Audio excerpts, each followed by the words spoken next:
In New Boston, Texas, on October 9th, 2020, two 911 calls are placed 40 minutes apart from one another. The first 911 call comes in 9:36 a.m. Friday morning. The second the dispatch officer picks up the line, there is screaming, crying on the other end. It's ear-piercing, high-pitched, feral screams. The caller is screaming into the phone, "I have a state trooper behind me and I need an ambulance now."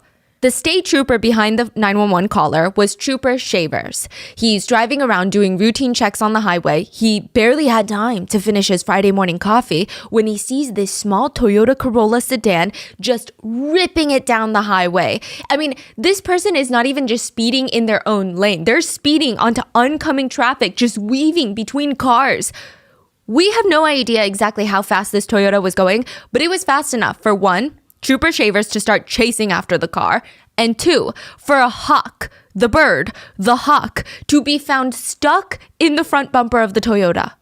Like the car ran into a bird? Yes. Like a big hawk? And it just dragged that hawk because it was driving so fast. What? We can assume it was going pretty fast. Now, the car's hazard lights were on, and the car's just swerving around, almost killing a bicyclist at one point. Trooper Shavers watched the Toyota nearly hit a massive pickup truck. He had no idea that that driver was on the phone with 911. Trooper Shavers turns on his siren and starts chasing after this Toyota, forcing the driver to pull over. And as soon as these two cars are now parked on the side of the highway, a small hand shoots out from the window and is like frantically waving for Trooper Shavers to come out of the car.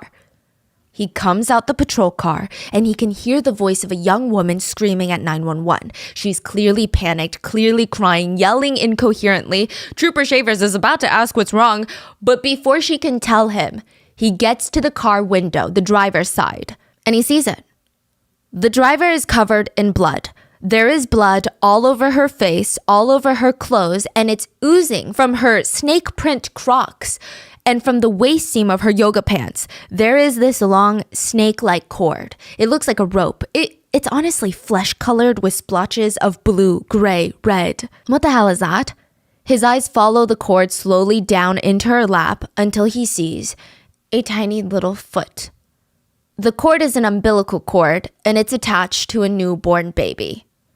Unlike the driver, the baby is silent. There are no cries, no screams. The driver is screaming at the trooper, like tears streaming down her face, begging him to put her and the baby in his car and help. Take her to Idabel. It's an emergency. Come on. When the trooper asks how old the baby is, the driver responds, the baby is only like maybe 35 minutes old. She just gave birth in the car? Yes. The driver starts screaming, "You have to take me to the hospital in Idabel now!"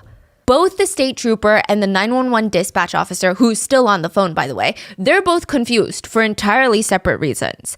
The 911 dispatch officer clearly remembers the caller telling her, quote, "I'm having a baby," implying the baby was coming out while driving, but now she's overhearing that the baby had been out for the past 35 minutes? Why would the caller wait 35 minutes after birth to call 911? The closest hospital around here are Titus Regional Medical Center and St. Michael's. They're both very big, prominent hospitals. Why would the driver request he drive her across state lines into Oklahoma and take her to Idabel, to a further hospital? Trooper Shavers tries to tell her the best thing for the baby would be St. Michael's because it's the closest, but she's screaming at him, begging him that she cannot go there because they hurt her last baby. And he looks down and he notices that the driver's hand in front of his face is shaking, trembling with fear, anxiety, and stress. But the other hand on her lap is completely still. As the driver, the silent baby, and Trooper Shavers waits on the side of the road for an ambulance, Amanda, a registered nurse, is driving down the highway and she notices them. And at first she's thinking, well, the trooper's there, the police are there with the woman, it should be fine. But something in her gut is telling her they're probably waiting for an ambulance and it's life or death can be a matter of seconds. Amanda slams on her brakes, makes a U-turn. It's a two-way highway, so two-lane highway. She makes a U-turn, parks behind the cars, and goes straight to evaluate the baby. She runs out and she's in full-on nurse mode. She's zeroed in on that baby. She runs straight for the baby. She gets smacked with a million questions running through her nurse mind. Normally, newborns are covered in blood and vernix, which is kind of this waxy white substance that coats the skin of newborn babies. Think of it as like a protective coating, really. But the baby is clean. and the baby is a bit blue around the mouth with cold and clammy skin. Amanda's trying to remain calm, but this is a very, very bad sign. Newborns should feel warm and they should have color pumping through their cheeks. So she gets to work. She's checking for signs of breathing. She's putting her ear to the baby's mouth, listening. Nothing. Amanda went to give the baby 30 chest compressions, done either by pressing the thumb or 2 fingers over the baby's chest and pushing down like about 1.5 inches. It's such a delicate process. You can't push too hard because babies are fragile. You can't push too little because you could fail to pump the baby's blood. Amanda kept performing CPR while the driver rocked nervously and screamed, "Come on, Clancy, come on!" I'm assuming Clancy is the baby's name. Finally, the ambulance arrives. Paramedics rush the baby to the back of the ambulance, while Amanda and another EMT start asking the driver questions. I mean, they need to know as much about the birth as possible so they can provide the best care to mother and to baby. They turn to the driver and they say, "When were you due?" "The 30th. Oh, I get it. That makes sense, right? Because it's October 9th. The driver is due October 30th. She was clearly early and unable to get to the hospital in time. But the driver responds, "No, the 30th of September. Amanda and the EMT, they lock eyes. The baby was way too small. Way too small for that due date to be over a week ago. This could indicate a real medical problem for the child. The EMT asks, "And how did you end up giving birth in the car?"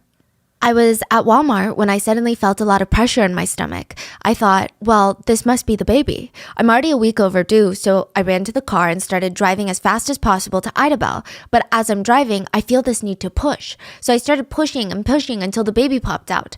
That's when I called 911 and started screaming for help." The driver then asked the EMT, "Can I get this stuff off of me? I want this blood off of me." Amanda, the nurse, gives her a bottle of water to drink from and another to clean her face and hands.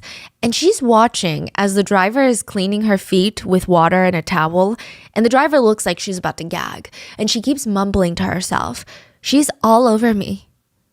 During this process, Amanda and the EMT both noticed just how much blood there was, like way too much blood. Regular hospital births are already dangerous enough. She had just given birth in the car.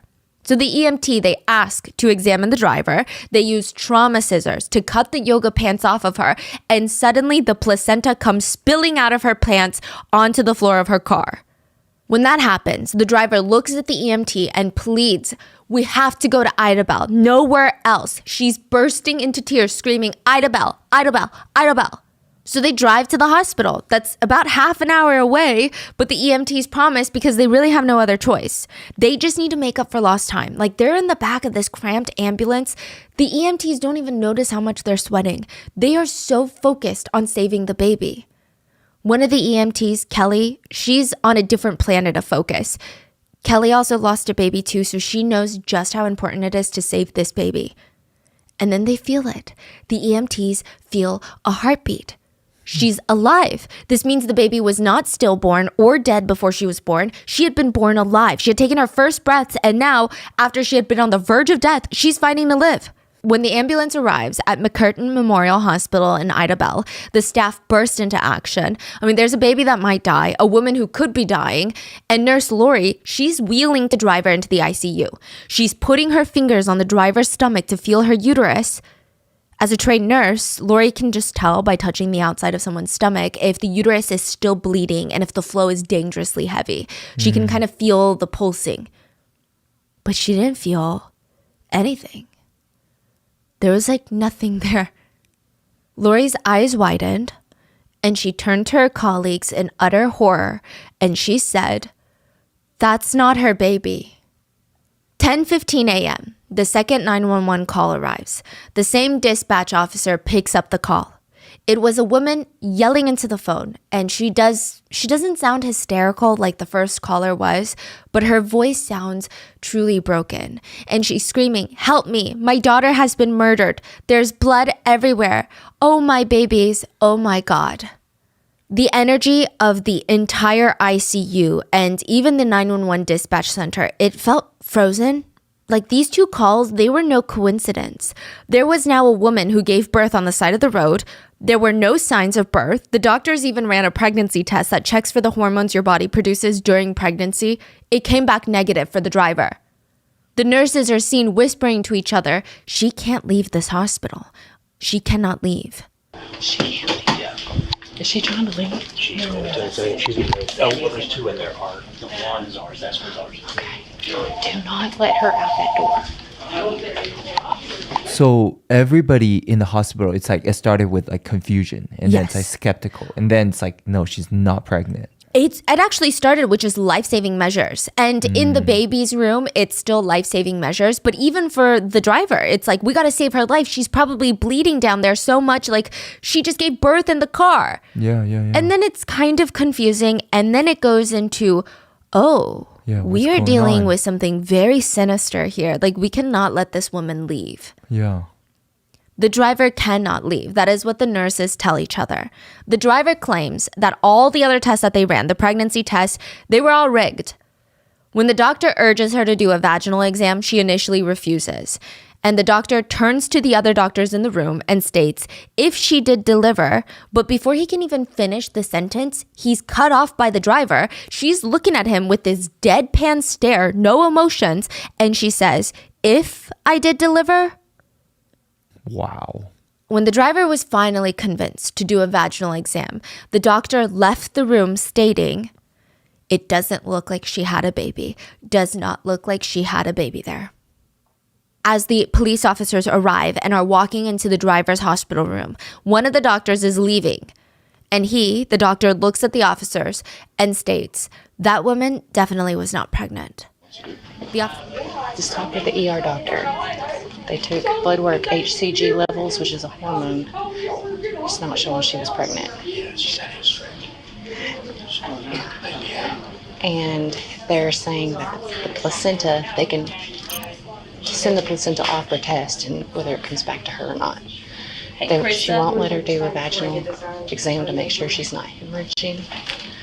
So she won't let her. The officers walk in and they see the driver sitting on the hospital bed. It almost looks kind of like a throne. She's covered in blankets. She's got wires connected to her. She's propped up. And she goes through the same exact story. She acts surprised that the officers are here to hear about her Walmart almost road birth story. She had a baby on the side of the road. She seems confused as why the officers are questioning her. And she states that her baby's name is Clancy Gale.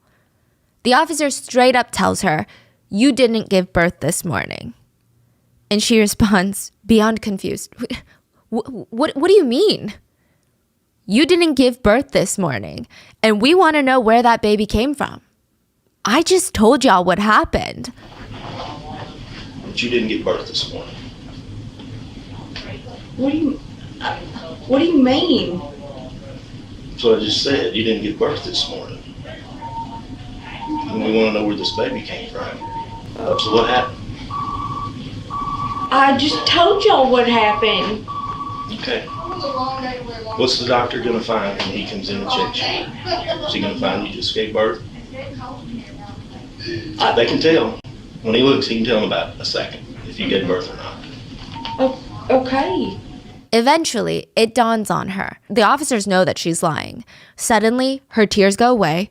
The only emotion on her face is fear. And she states, my head's been hurting. I had a stroke in 2015.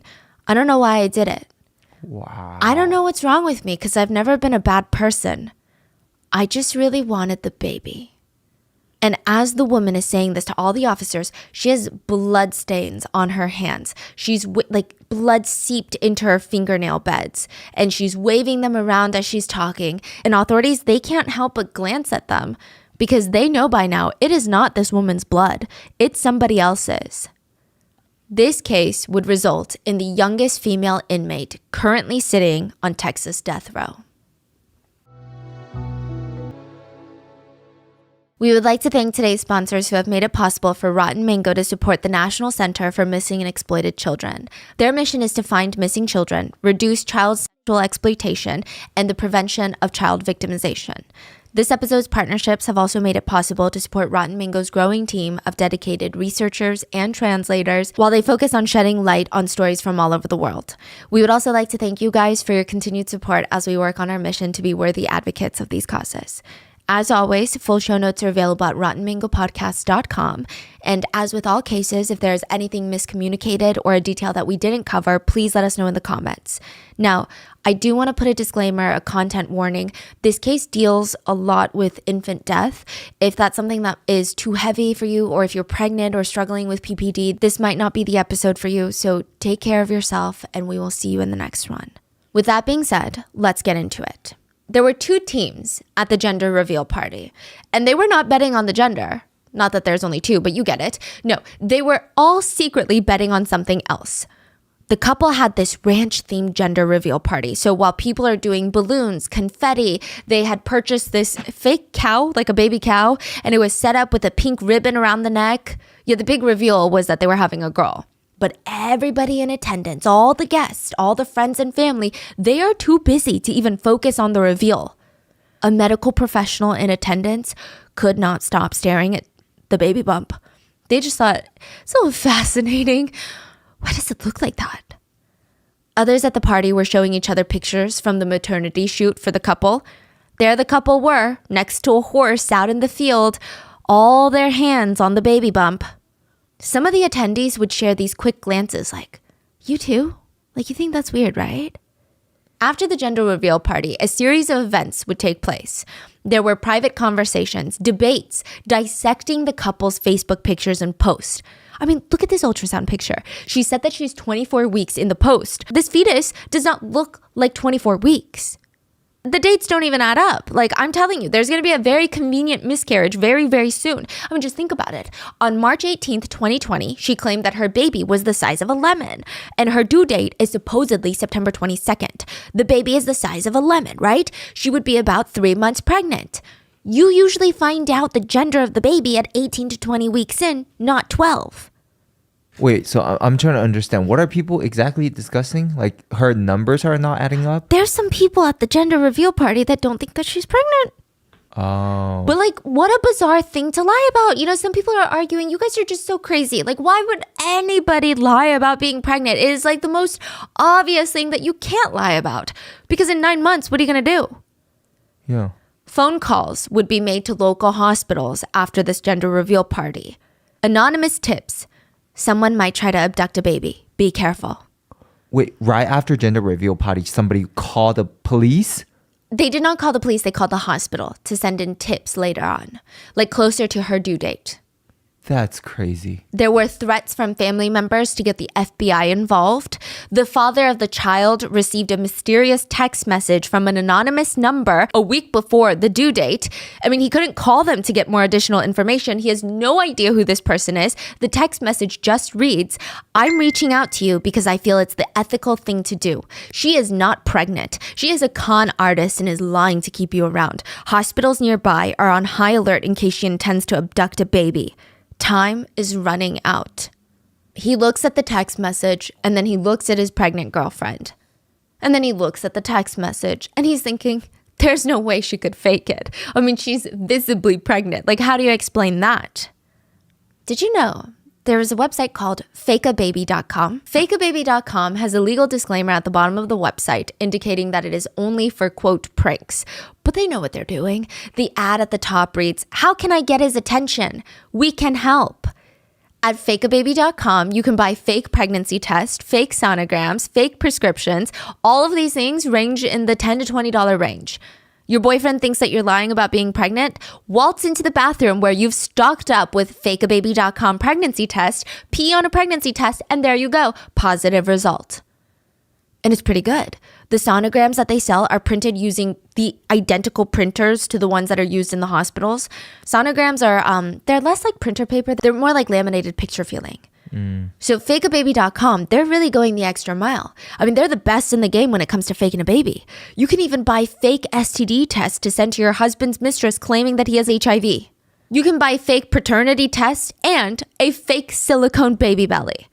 The baby bellies are the most expensive products and will set you back about $130 or more if you customize it. They're made out of silicone and it looks pretty authentic. I mean, I think if you're a medical professional or if you've been pregnant before, you could probably tell up close that it's fake. Or if you touch it for too long, you could probably tell. But who's going to do that? But still, the question at the end of this is, what would be the end goal in lying about a pregnancy? Why would this couple go to fakeababy.com? Like, how do you purchase a silicone baby bump, invite everyone to your baby shower or your gender reveal, go to doctor's appointments nonstop, post on Facebook about your pregnancy all the time, and think that everyone's just going to forget about it when the due date rolls around? What is the purpose of the lie? And what are you going to do when the lie catches up to you? October 9th, 2020, a man named Homer started receiving cryptic text messages from his wife while he was at work. His wife, Reagan, was texting him about how she wanted to be happy, but it just wasn't working. Homer was really concerned because this doesn't sound like Reagan at all, but maybe it was the pregnancy hormones. She was 34 weeks pregnant. So Homer texted her, "I love you." But then she didn't respond, and he starts getting anxious. She's home alone with their 3-year-old daughter, and something in his gut is telling him, oh my God, I gotta go check on my pregnant wife. I mean, the cryptic texts are weird, but also what if she's giving birth? What if it's a premature birth? We don't know. He calls his wife's mom, Reagan's mom, so his mother-in-law, and he's like, can you swing by the house? Because you're closer to the house than I am. I'm 25 minutes away right now. Reagan's mom, Jessica, and her husband, they pack into the car and they start racing to Reagan's, and they hope that it's nothing. But when they arrive, there was a bloody fingerprint on the doorknob. Jessica runs in and she screams. The entire place was covered in blood. Things were knocked over. I mean, it was very clear that something very bad had happened. On the floor was a mason jar, like one of those big mason jars. It was filled with orange and yellow sand. It was from Reagan and Homer's wedding. These were the vases for the flowers, and there were sunflowers out of here. And now it was on the ground.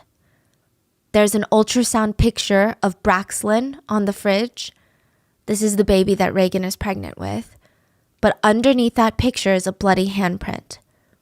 There's blood everywhere, mixing with water, soaking into towels next to the kitchen sink. There's bloody shoe prints in the kitchen, on the living room sofa, splattered on the walls. There's a blanket on the living room floor, soaked with blood and amniotic fluid, and it's laying next to Reagan, Jessica's daughter.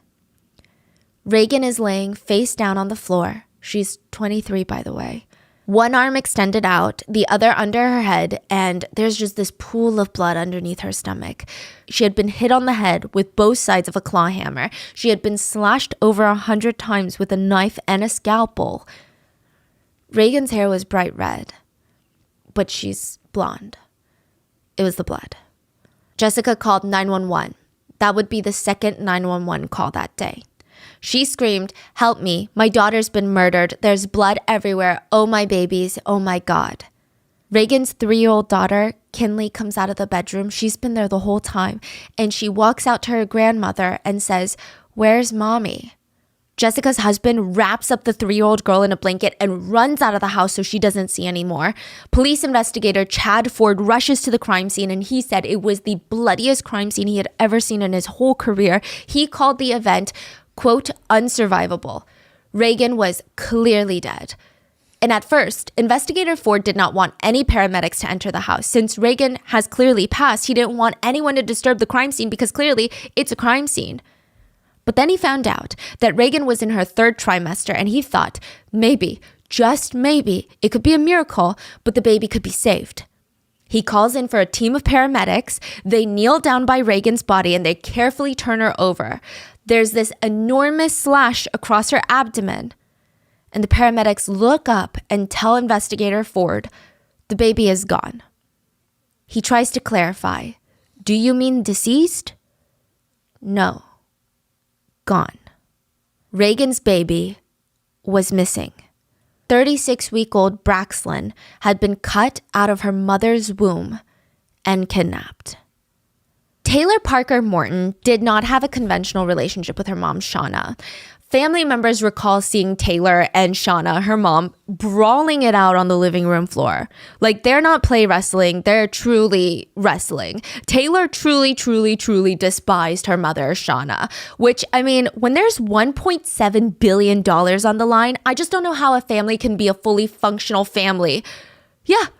Taylor Parker Morton was part of the Morton family, which probably not as recognizable as the Kennedys or the Gettys, but they own the Morton Salt Company. You know the salt with the woman in the umbrella? No freaking way. Yeah. Wait, but like, are they close to the... Yeah. Grandfather or something like that. So they're very wealthy? Very wealthy. Taylor is a salt heiress, and the family owned a ton of real estate in Texas. They owned a plot of oil-rich land that oil drilling companies were just like foaming at the mouth to lease and get their hands on. I mean, they were literally sitting on liquid gold, and that was inevitably going to start some family fights. The company and land were controlled by Taylor's grandparents on her dad's side, but her dad and her mom had broken up. So of course her mom is not really up for the inheritance. It looked like Taylor was going to be the main salt heiress. Shauna, the mom, did not like that. She also hated the fact that she couldn't control Taylor. Like if the money had been going to maybe Taylor's brother, Shauna could control him and the funds a bit better, but Taylor was kind of a wild card. So Shauna hired a hitman to kill her own daughter. What? I mean, there's just no such thing as family when $1 billion is on the line. Wade, Taylor's boyfriend, got a glimpse of what real life succession looks like. I mean, there were video cameras hidden and pointed at the house that they shared because Taylor's mom was constantly surveilling her. One time the couple got into a really nasty fight. Taylor ran out of the house on him and Wade's phone buzzed. He received a text message from an unknown number and it read, "Where did Taylor go?" He was like, what the hell is going on with this family? They're unhinged. He was disgusted at how far Taylor's mom would go for money. He was scared for Taylor's life. Taylor had to hire private investigators to track down her mom, Shauna. And side note, Shauna always had some like really underground connections to the cartels in Mexico. So it was like really hard to trace her and the people that she was working with. It's really complicated. So Taylor had this unmarked police car that would tail her to make sure that there was no attempt at her life. Countless attorneys had to get involved. I mean, the couple had weird text messages coming in from unknown numbers at odd hours of the day that were basically watching them. They would have to get new bankers, attorneys. I mean, new friends would come into their lives and then would cryptically leave because they said that Taylor's mom had gotten a hold of them. So this Taylor's mom is kind of out of this world. And then it all climaxed with a death.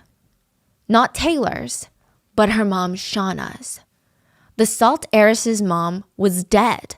Even though Taylor probably felt safer now that she was gone, I mean, she's still grieving the loss of her mother, right? And remember how I said Shauna, the mom, was involved in a lot of the shadier businesses in connection with cartels? Well, there was an incident where a few people were killed over a cartel business deal gone wrong. Shauna happened to be there. The lower ranks snitched on her and she was thrown in prison. The mom self-exited in prison because of the disgrace and not being able to live a life of luxury anymore. And, you know, she was married to the heir of the Morton Salt Company, for crying out loud. She can't wear orange anymore. And she died. Taylor's boyfriend, Wade, he just felt this tension lift off his shoulders. And he just felt like, okay, now I can just spend some more precious time with Taylor Morton and her wonderful family. He got really close with Uncle Butch, who was helping Taylor with the inheritance transfers. And Wade was really excited to go to the Morton family Christmas gathering and finally meet everyone in person, including Uncle Butch. But right when he walks in through those doors, with presents wrapped up in his arms, he wanted to scream bloody murder. Risen from the dead, standing there in the flesh, was Taylor's mom, Shauna Morton. What? Shauna Morton had faked her own death to get the couple to lower their guards. Shauna was going to make their lives a living hell. She was going to intercept so many bank transactions that Taylor's personal banks were going to get flagged for fraud. She was going to cause drama between Taylor and the corporate executives at oil companies that Taylor was working with for the property that they had. Shauna was a very, very, very spiteful woman.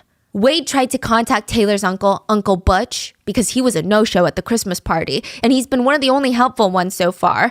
And so he tries to call him, but Uncle Butch doesn't pick up. Instead, he responds by sending an email, and it reads, and this is paraphrased for length, "Well, Wade Griffin, I can't call either of you right now because I'm not Uncle Butch.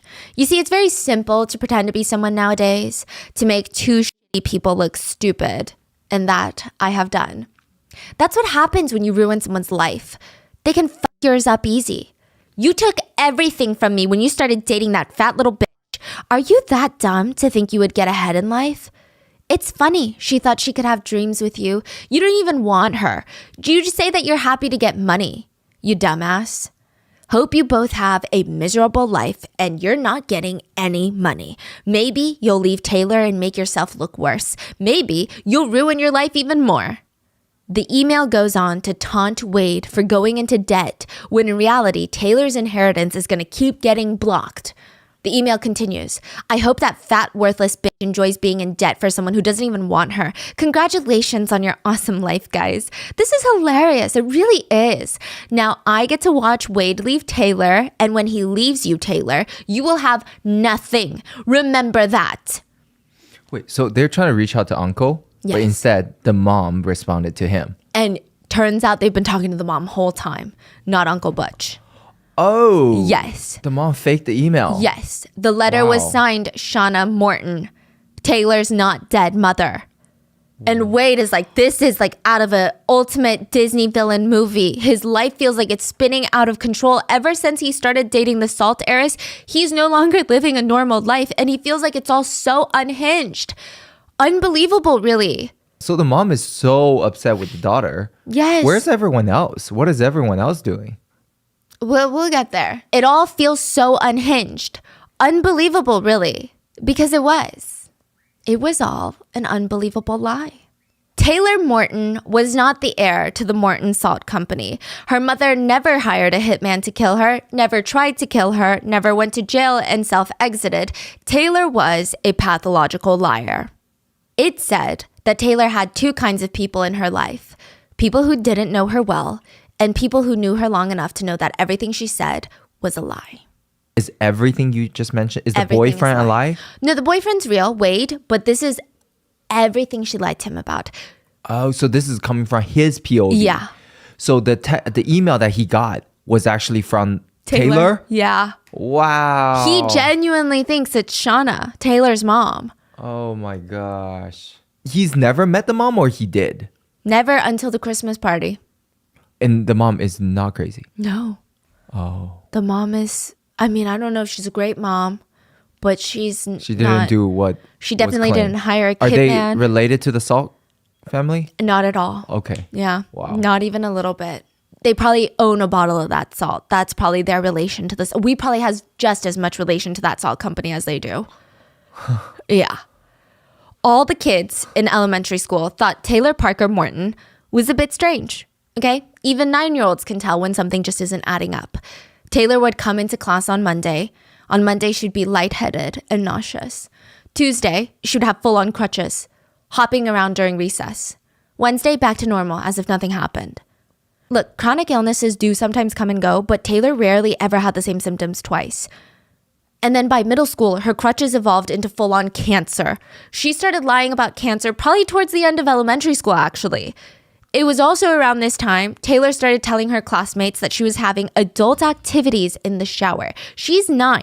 We cannot confirm 1,000% if this is true, what she said is true, or if she genuinely did say that to people, I don't know. But an acquaintance from Taylor's school told YouTuber John Crimes during an interview that they did that, disturbingly, nobody reported it.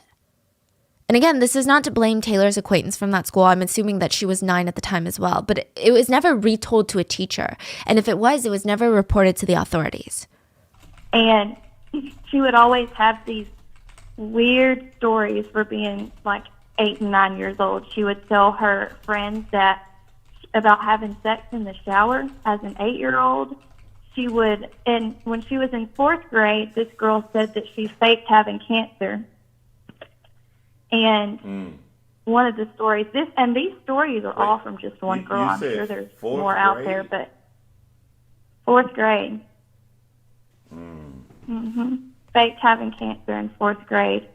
And this same girl also said one of their friends had a slumber party one weekend because it was her birthday. And naturally, the girls were at school talking about, getting ready for the slumber party that night.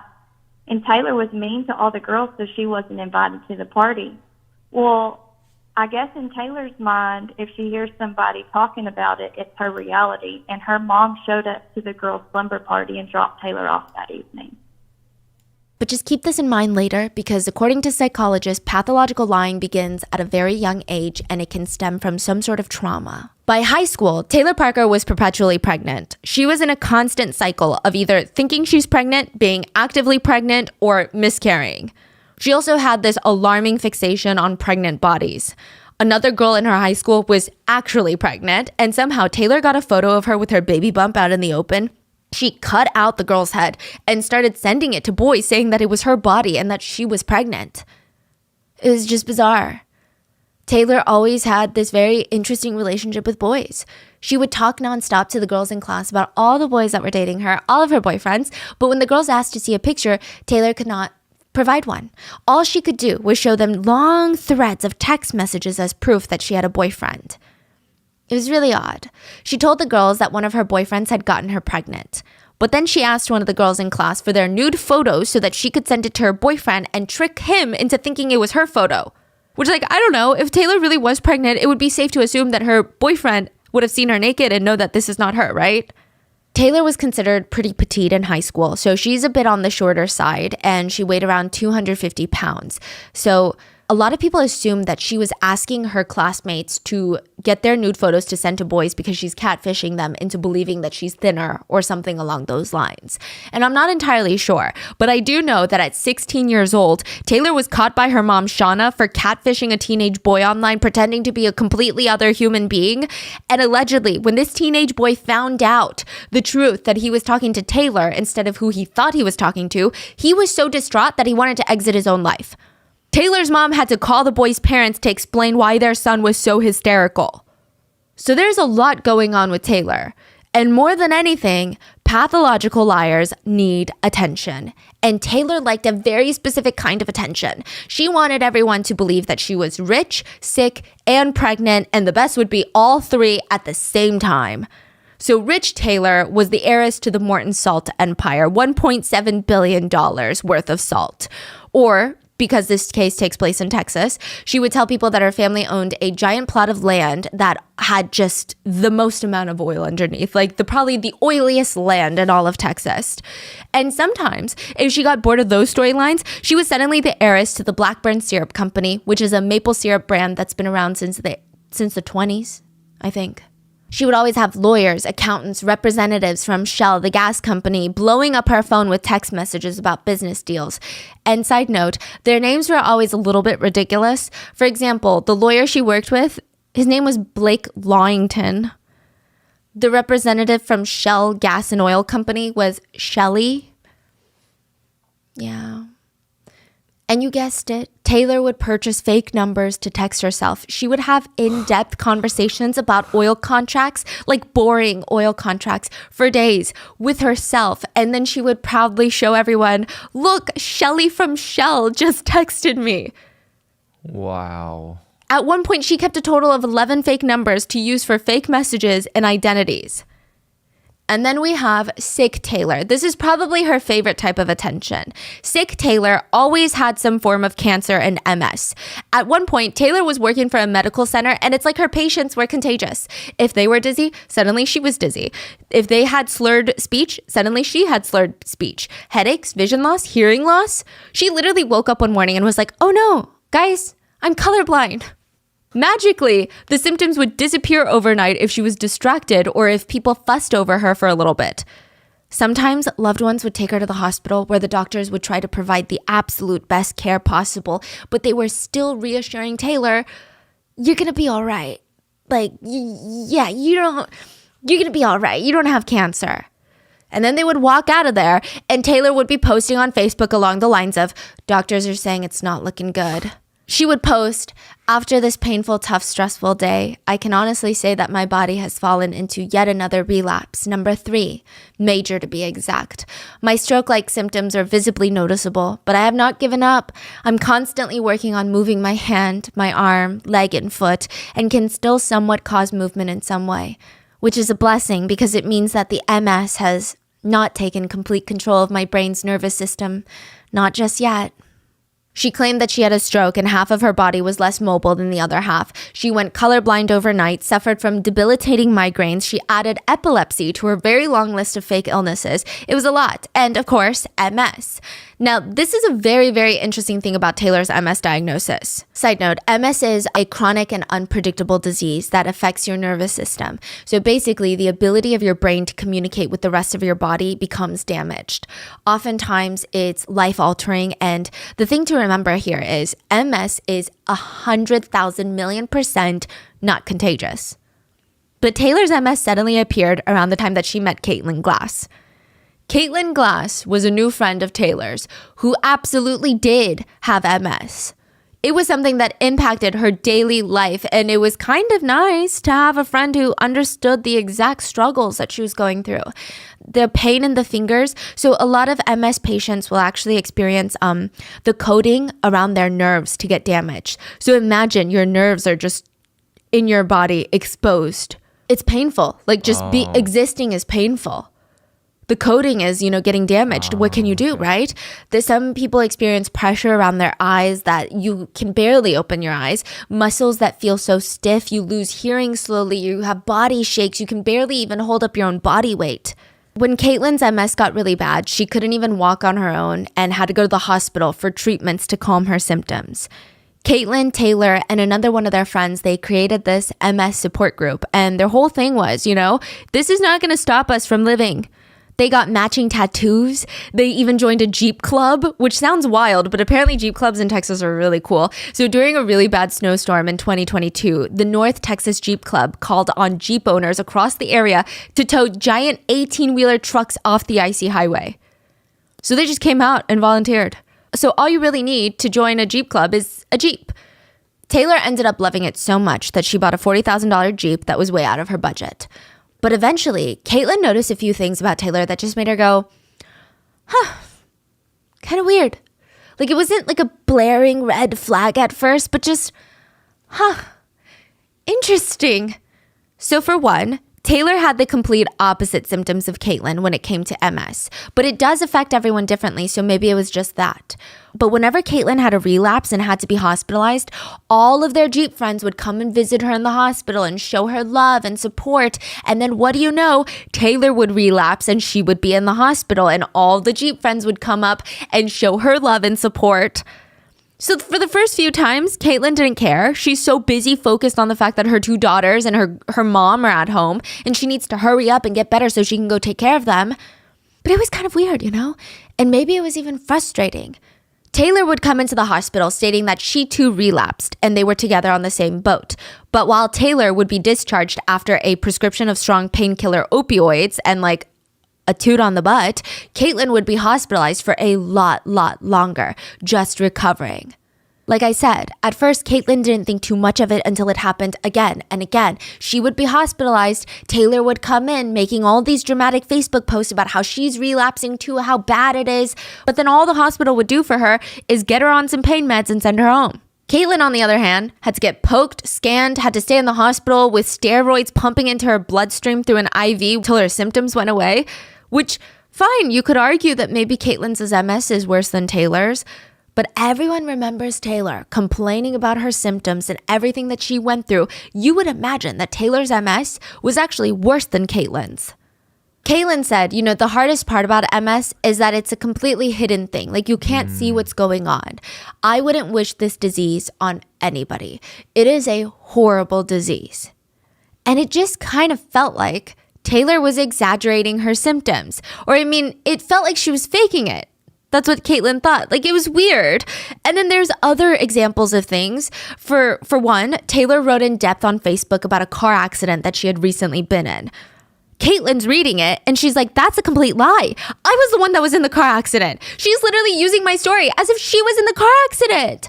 Why is she posting about it online like this? Taylor also posted about how she was a nurse and wrote about all of her nurse stories. She wasn't even a nurse. Caitlin was a nurse. Caitlin was now realizing that Taylor was a pathological liar, and for all she knew, she didn't even have MS. And on top of that, Taylor was just not a girl's girl.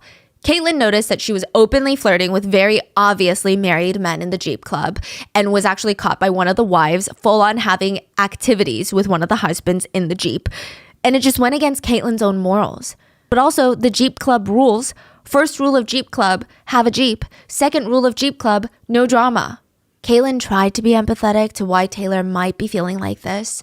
But while on a camping trip with the Jeep Club, Taylor had the audacity to openly flirt with Caitlin's husband. Made worse by the fact that Taylor herself was also married. In 2011, Tommy Wacasey married Taylor Morton, the salt heiress.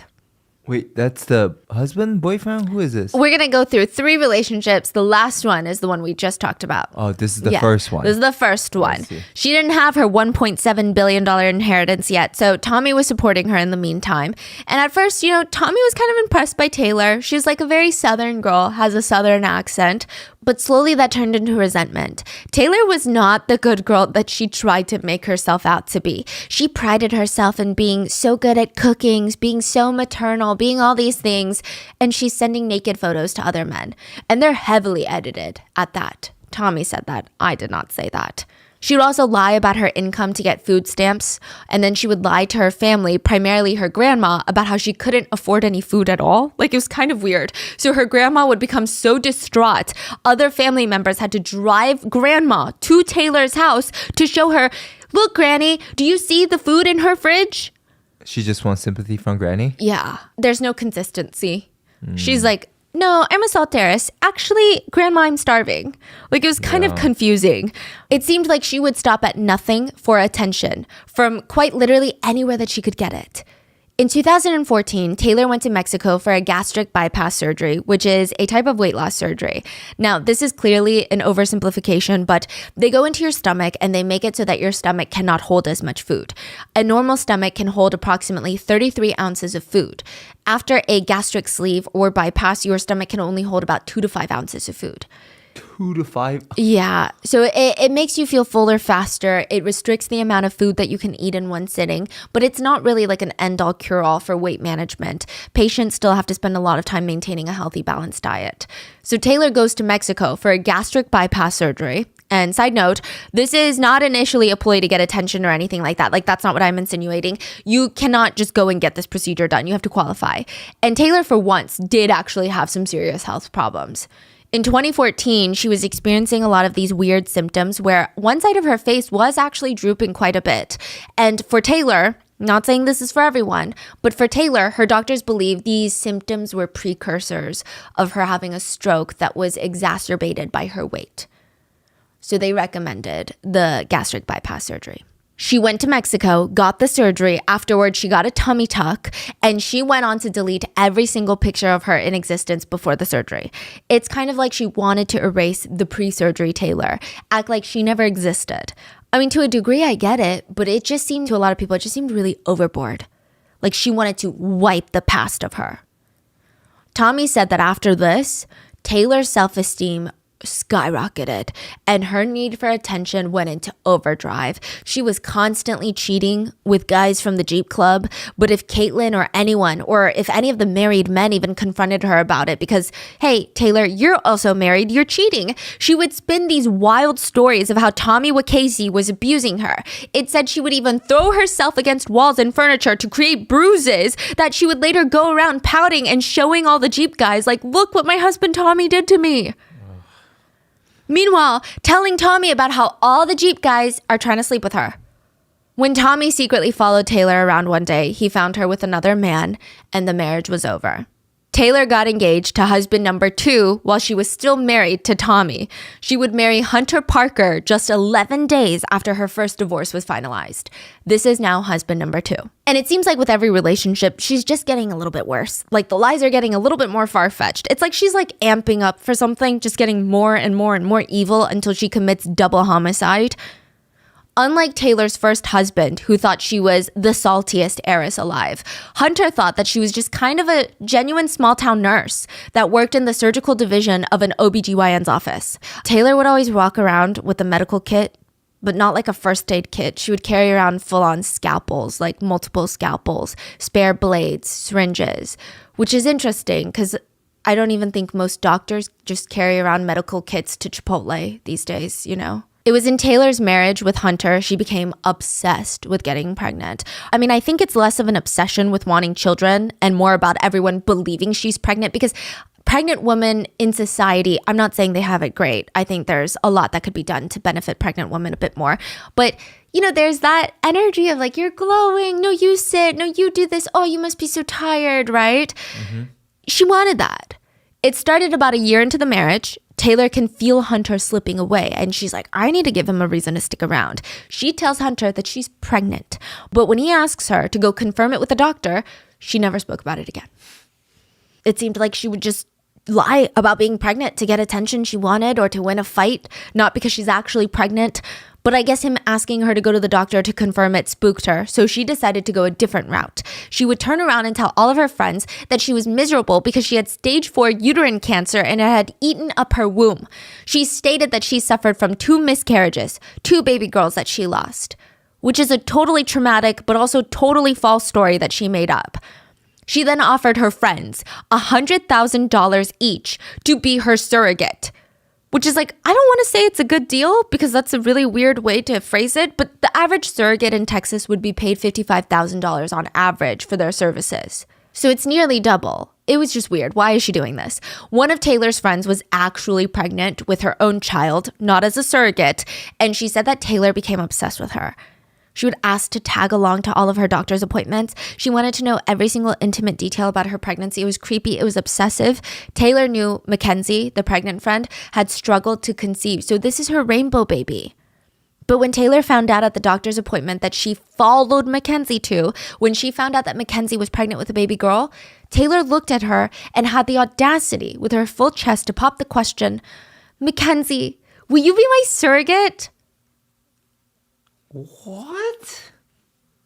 Of course she said no. When none of Taylor's friends foamed at the mouth to carry a literal baby for her in their wombs for $100,000, which Taylor did not have anyway, Taylor does something very strange. She texts her not dead mother, Shauna, and says, can I have your uterus? She's texting her mom, okay? Shauna, the mom, understandably is very confused by this random text message, and she responds, no. Taylor angrily texts back, WTF, why? Do you think it's detachable? Well, it would be a hysterectomy for you. No more period, etc. The doctor would just take it from you. And yes, it's detachable. Cut here, snip there. What in the world? It's like that's literally what she's asking for? She's so entitled. She thinks she's entitled to other people's reproductive systems. Like body parts. She's like, yeah, of course. Give me your body part. Yeah, just a little chubby, little soy, and then you're done. Yeah, get over yourself. It's so aggressive. Crazy. Later, Taylor would go to the same friends and tell them, guys, I found a surrogate. She stated that she finally found a surrogate, but later that story would evolve. It would upgrade. It would advance. The storyline would. Hunter, her husband, cheated on her with the surrogate, and the woman was pregnant with their child, ended up miscarrying because of the intimate relations that she had with Hunter. It was a lot. This is what she's telling her friends and her mom. But to Hunter, she had a completely different story. She told Hunter that she finally found a surrogate and her grandma was willing to pay for the surrogate. So her grandma, being some sort of shadowy Texan gangster that Hunter doesn't really know about, Taylor said that the grandma had given this blue duffel bag filled with cash to the brim to a man named Tim Hightower.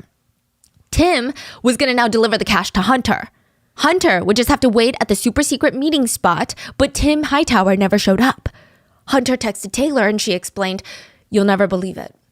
Tim Hightower was driving down the highway with the giant blue duffel bag of cash. He had gotten into a really bad car accident. First responders arrived at the scene. They looked at Tim Hightower. They looked at the blue duffel bag of cash. They looked back at they stole the cash. The paramedics stole the cash. Hunter was not buying it. And then he got a text message from Tim Hightower himself apologizing for the situation. He also sent a picture of a blue duffel bag of cash. He was like, here, I took this earlier as proof of payment, but the paramedics stole it. The picture is a giant blue duffel bag filled with cash, and it's filled to the brim with straps of cash. So like, you know how at banks or in those organized crime movies, they have straps of cash in briefcases? Yeah. Did you guys always know the denomination? Denomination? Yeah, What do you so mean? side note, it's not always $100 bills. In the US, you do straps of cash with every denomination. It just has to be 100 bills of that denomination. Oh, so yeah. 100. So it'd be like $20, $10, $5. Yeah. So this was all 20s. Each strap, that means, is $2,000. I mean, even just from what I can see in the picture, which is just the top layer of cash, it's like $100,000. Wow. And the whole bag seems to be filled, so we can only imagine how much is in there. And Hunter thought it was unbelievable how much cash there was. So he Googled blue duffel bag full of money, and it was the first image to pop up. Oh my gosh. I ran the same search. It was the fourth image for me. Well, Hunter was over these stories. He filed for divorce in 2019. Not too long after the divorce, Taylor starts dating a new guy and starts posting on Facebook again about how pregnant she is. Hunter knows that something's very, very fishy, but he just wants to create as much distance from him and Taylor as possible. And maybe at first it feels like, okay, fine, let's try to sympathize here. Perhaps her behavior escalated out of pure desperation to be a mom. You know, not justifying any of her actions, but trying to see that side. She desperately wants a child so badly, she's willing to make up all sorts of lies and delusions to cope with the fact that she cannot get pregnant. But Taylor Parker is already a mother with 2 children. Actually, this time? Actually. So she gave birth to Twice. 2 kids. Actually, in the hospital, medical records came out of her genuinely. And where are they? Yeah, they're not really present in this story because Taylor did absolutely everything to not be present in her own children's lives. Meanwhile, crying on Facebook about how much she wants to be a mother again and how excited she is that she's pregnant with her 3rd. Taylor dropped out of high school when she was 17 because she was pregnant with her first child, Emily. This is a fake name. Her real name is out there, but let's stick with Emily. Emily's father was a 19-year-old that was not ready for the responsibility. So Taylor was kind of on her own with Emily. Taylor told Emily that her dad was dead. Emily didn't really have any parental figures in her life until Tommy, Taylor's first husband, came around, and Tommy was actually a great stepdad. Tommy's whole family cared for Emily a lot, to the point where they encouraged Tommy to formally adopt Emily. So they all chipped in like $500, which is how much it cost to file the adoption papers. They gave it to Taylor, and the money disappeared, and there was no formal adoption. Then in 2014, Taylor had another child, this time with husband number 1, Tommy. So this son, let's call him Travis. And it's so interesting because Taylor wants to be perpetually pregnant. She is obsessed with being pregnant, and she's obsessed with pregnant women, but she has zero interest in being a mom. She would just leave her kids wherever someone would take them. Sometimes she would meet you, and after an hour of meeting you at this party, she'd be like, can you go pick up my kids? Like total strangers. Can you go pick up my kids? Why would you even want strangers to pick up your children? That's like a mom's biggest fear. Tommy's mom had to look out for both Emily and Travis because, that's so dangerous. At one point, Tommy's mom was alarmed because Emily complained to her that a mom kept giving her some sort of medication for non-existent conditions. So instead of feeding Emily the meds that she was supposed to be feeding her when babysitting, Tommy's mom would just mix vanilla with water and lie to Emily and say they were meds so that Taylor wouldn't find out. But she did, and it would result in these massive blowout fights. So if you see discourse out there of people thinking that she has like Munchausen by proxy, I don't know. This was one incident. There's a lot of things that Taylor are that we should be talking about more than that first, but it is alarming for sure. Taylor hated watching her own kids until she needed to use them as props. For example, when Taylor married Hunter, Hunter's parents were asking questions like, why don't you have custody over your own kids? They just thought it was weird. Immediately, Taylor would go to Tommy's mom's house and fetch Emily, and Emily absolutely hated being with Taylor. She confided in Tommy's parents that she never felt love from her mom, like not even an ounce of it. Even when she went to go spend time with Taylor and Hunter, what Taylor would do is spend all night in the kitchen cooking up these elaborate meals for Hunter. She would throw one on the table for Emily, leave her outside to eat alone, while Taylor and Hunter would retreat into the bedroom to watch TV, to giggle, to have a good time. Emily would be left all alone for hours and hours. She's like 8 at this point. And when people stopped asking about her kids, she would just run and drop them back off at Tommy's parents' place. Once she dropped off Travis, her son, with his entire backside infected because she did not change his diapers for 5 days.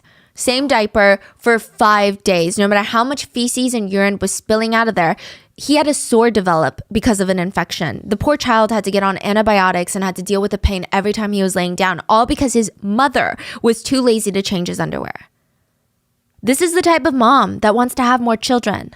She clearly doesn't like being a mom. She just wants a baby. She just wants attention. Yes. Now, have you ever met someone who tells lies that are so ridiculous that you just can't believe that they're not true?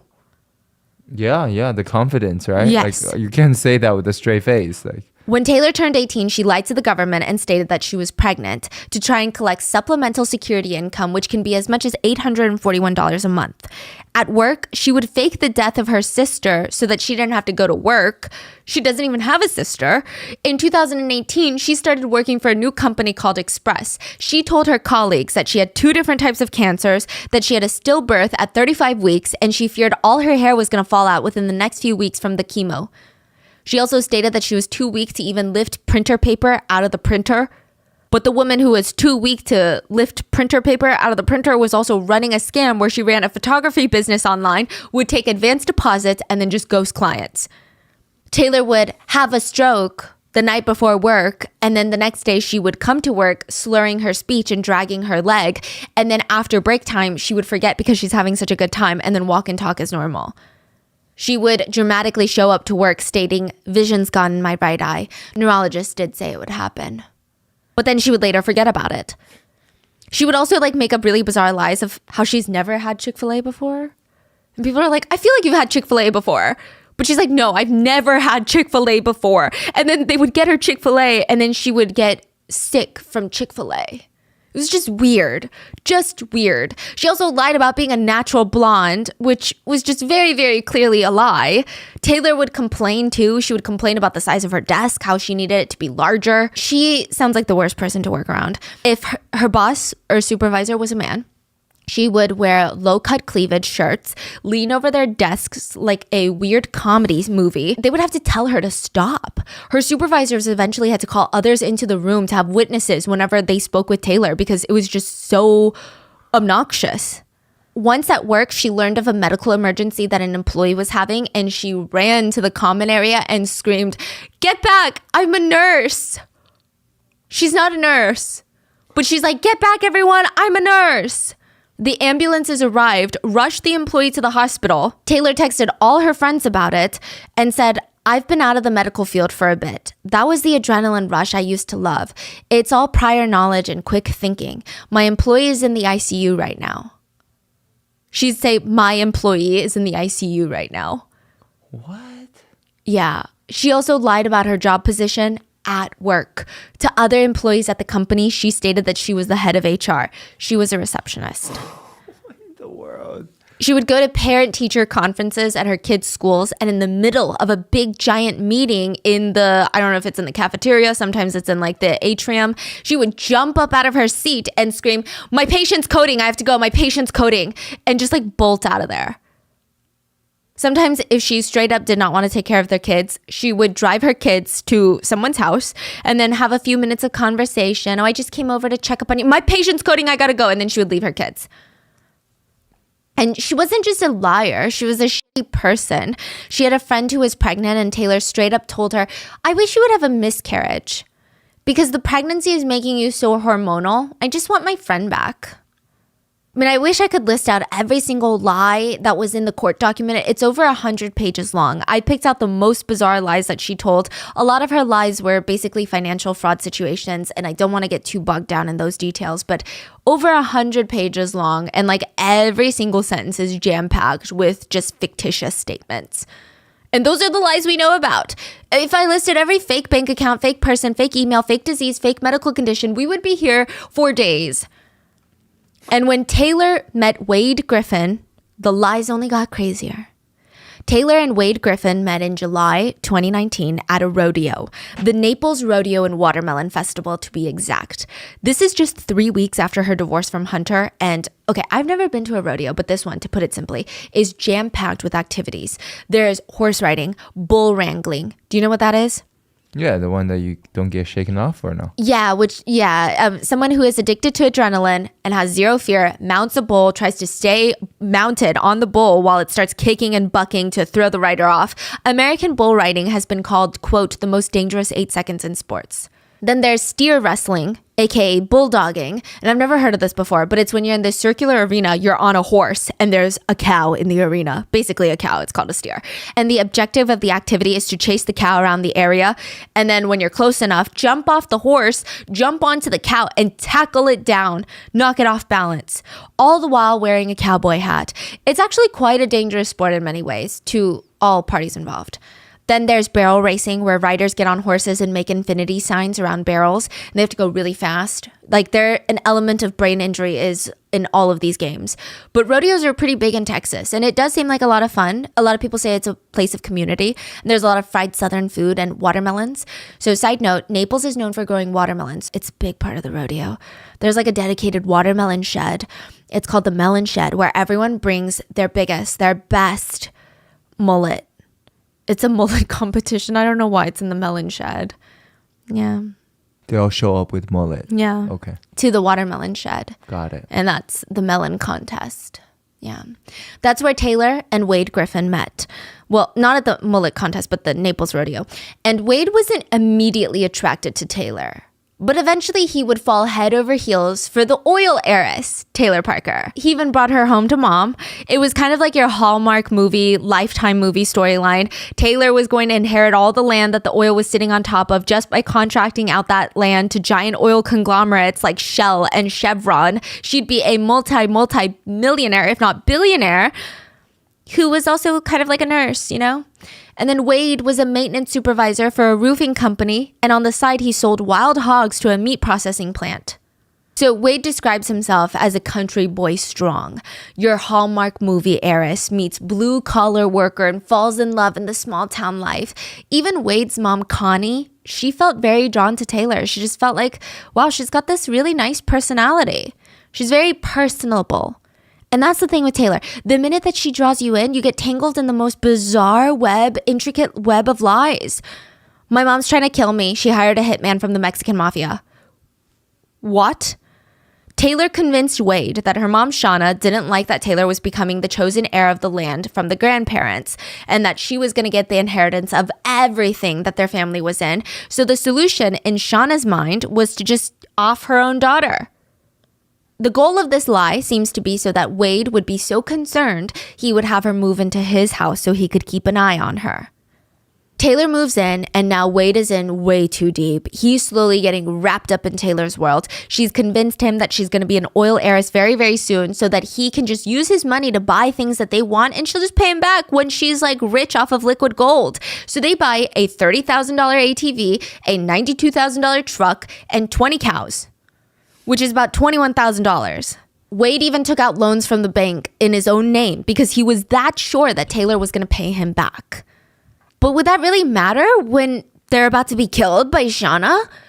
All that came were text messages. Taylor was constantly texting an accountant, an attorney, a Shell executive, private investigators, police, federal agents to track down Shauna and the hitman that she hired. Frustratingly, whenever Wade was getting close to getting any answers about A, where the hell the money was, and B, about their safety because Shauna's still trying to kill them, the federal agent, friend, relative, banker, attorney, executive, accountant would either have to go into hiding, would end up framed and in jail, or they would die. They'd be killed off. Just one by one, getting knocked off the plot. But don't feel bad because none of these people are real.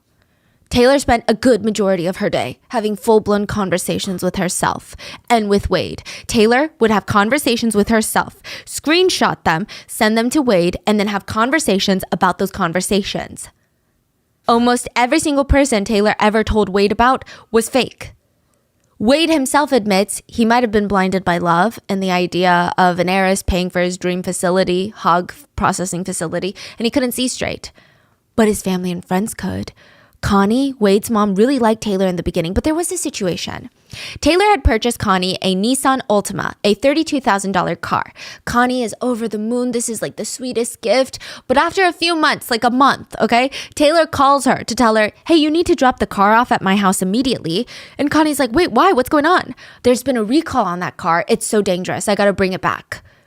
Connie rushes to give the car back, and for weeks, she heard nothing. She later calls the dealership directly to ask about it, and there had been no recalls on that car. That particular car, they're like, that one with that VIN number, Oh yeah, that's been repossessed, not recalled. Meaning they stopped making payments on it. Then there was Pecan Point situation, which really did it for Connie. So Pecan Point is a 6,400 acre hunting ground with a lodge. It's about 5,000 football fields big. It's a quarter of the size of Disney World. Like, it's a huge plot of land. And if you stand on one side, you cannot see the other side of it. It sits along the Red River that divides Texas and Oklahoma. It was on the market for $4.7 million. On Christmas Day, Taylor is spending time with Wade's family, and she starts passing out these little aerial view postcards almost of Pecan Point. And there's a pecan taped to each one. Taylor waited for everyone to look up at her confused, and she throws her arms in the air and she says, "We're buying Pecan Point." Now, Connie's really confused because she was questioning Taylor all this time, and now she's like, wait, maybe I doubted her for no reason, because this is such a big, bold lie. Like, there's no way anyone can fake buying a very real piece of land where you can easily just look up who owns the land, right? Realtor Rusty Lowe had seen some weird clients in his day, but Taylor Parker was probably one of the weirdest. She was the heiress to the Blackburn Syrup Company, and she had just offered $3.5 million on Pecan Point. She said that she was in a rush, so they needed to get the transaction done ASAP. He thought that was kind of weird. People need houses in a rush. Nobody needs a 6,500 hunting ground in a jiffy. When Wade and Taylor met up with Rusty to view the property, Rusty noticed their car didn't really match up with their financial situation, but sometimes really wealthy people like to be discreet and weird. Rusty ran Taylor through the numbers and told her that he would need earnest money, about $200,000 in advance. It's just a payment to prove that the buyer is serious. It is not uncommon, even in residential settings, and it's not like you lose the money if the deal doesn't go through. Taylor's like, yeah, I'll have my accountants work on it and send the money over right away. She just kept asking for forms to sign. Side note, she kept signing everything. Taylor Parker Griffin. These are legal documents. She's not married to Wade Griffin. They're not even engaged. These are legal papers. You have to sign your government name on them. And she's over here signing them like a middle schooler. Taylor Parker Griffin, heart.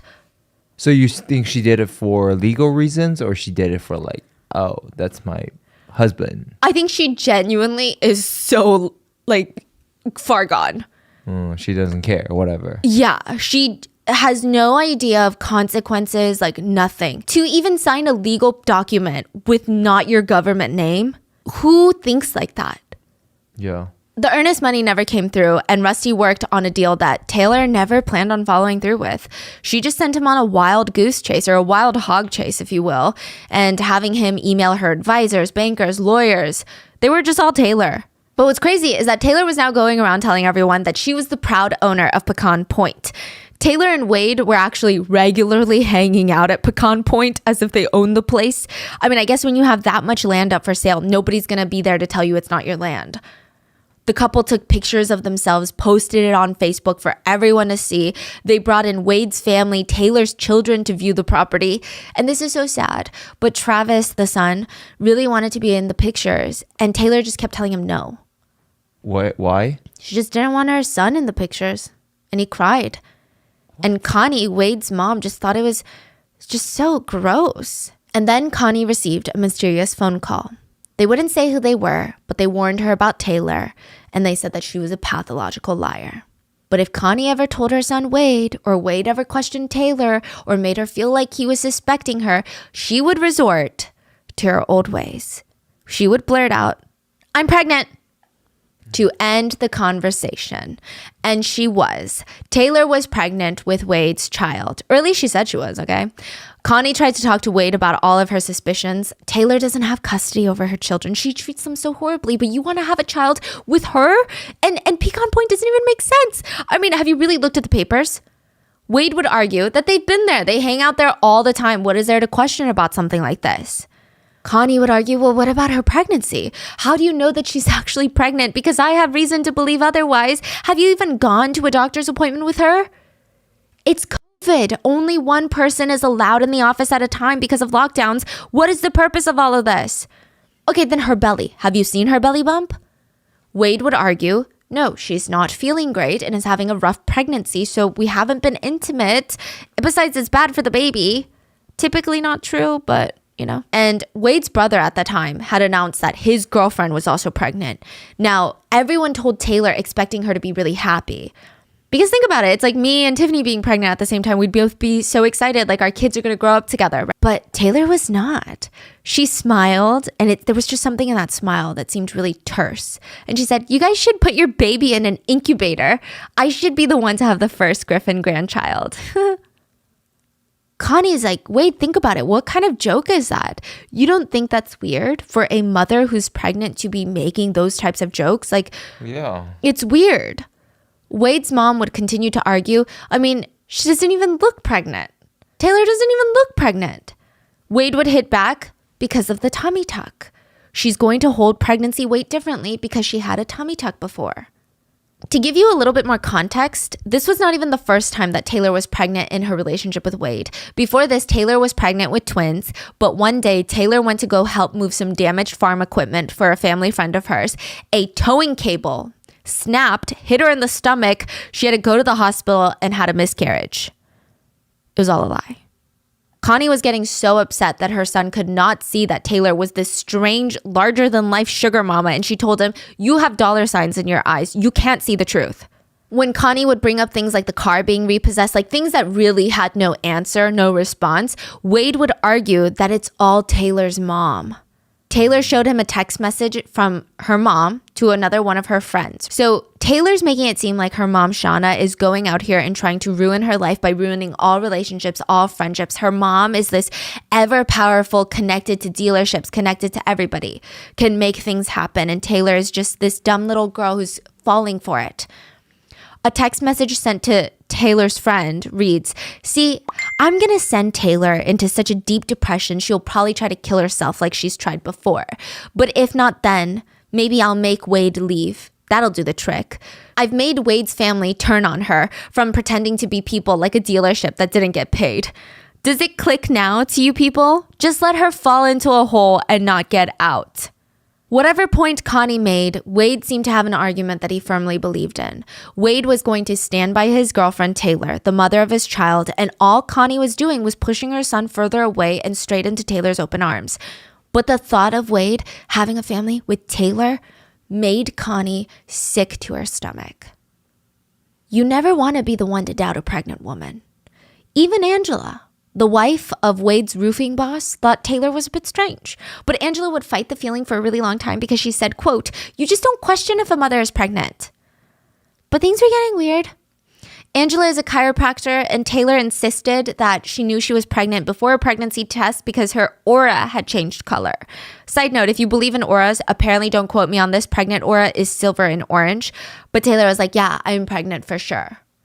And then later, Angela would get these really graphic photos texted to her of just like fistfuls of blood. It would be like someone's hand and just blood inside, cupping blood. Taylor would cryptically text her, "Think it's not looking good now." She explained to Angela she was kicked by a cow and nearly lost the baby. These types of instances just kept happening. She's having early contractions. She's on medication for pain. She's being closely monitored. She had a blood clot in her lung. She's on blood thinners. The blood clots are affecting her baby's heart. It's like Taylor was constantly on the edge of losing the baby. Angela was so close to calling her out on it, but one incident kept stopping her. One time, Angela had driven Taylor to the local hospital to get tested for the pregnancy. Angela waited in the car. Taylor went into the clinic with no purse, nothing but her tiny little wallet in her hand.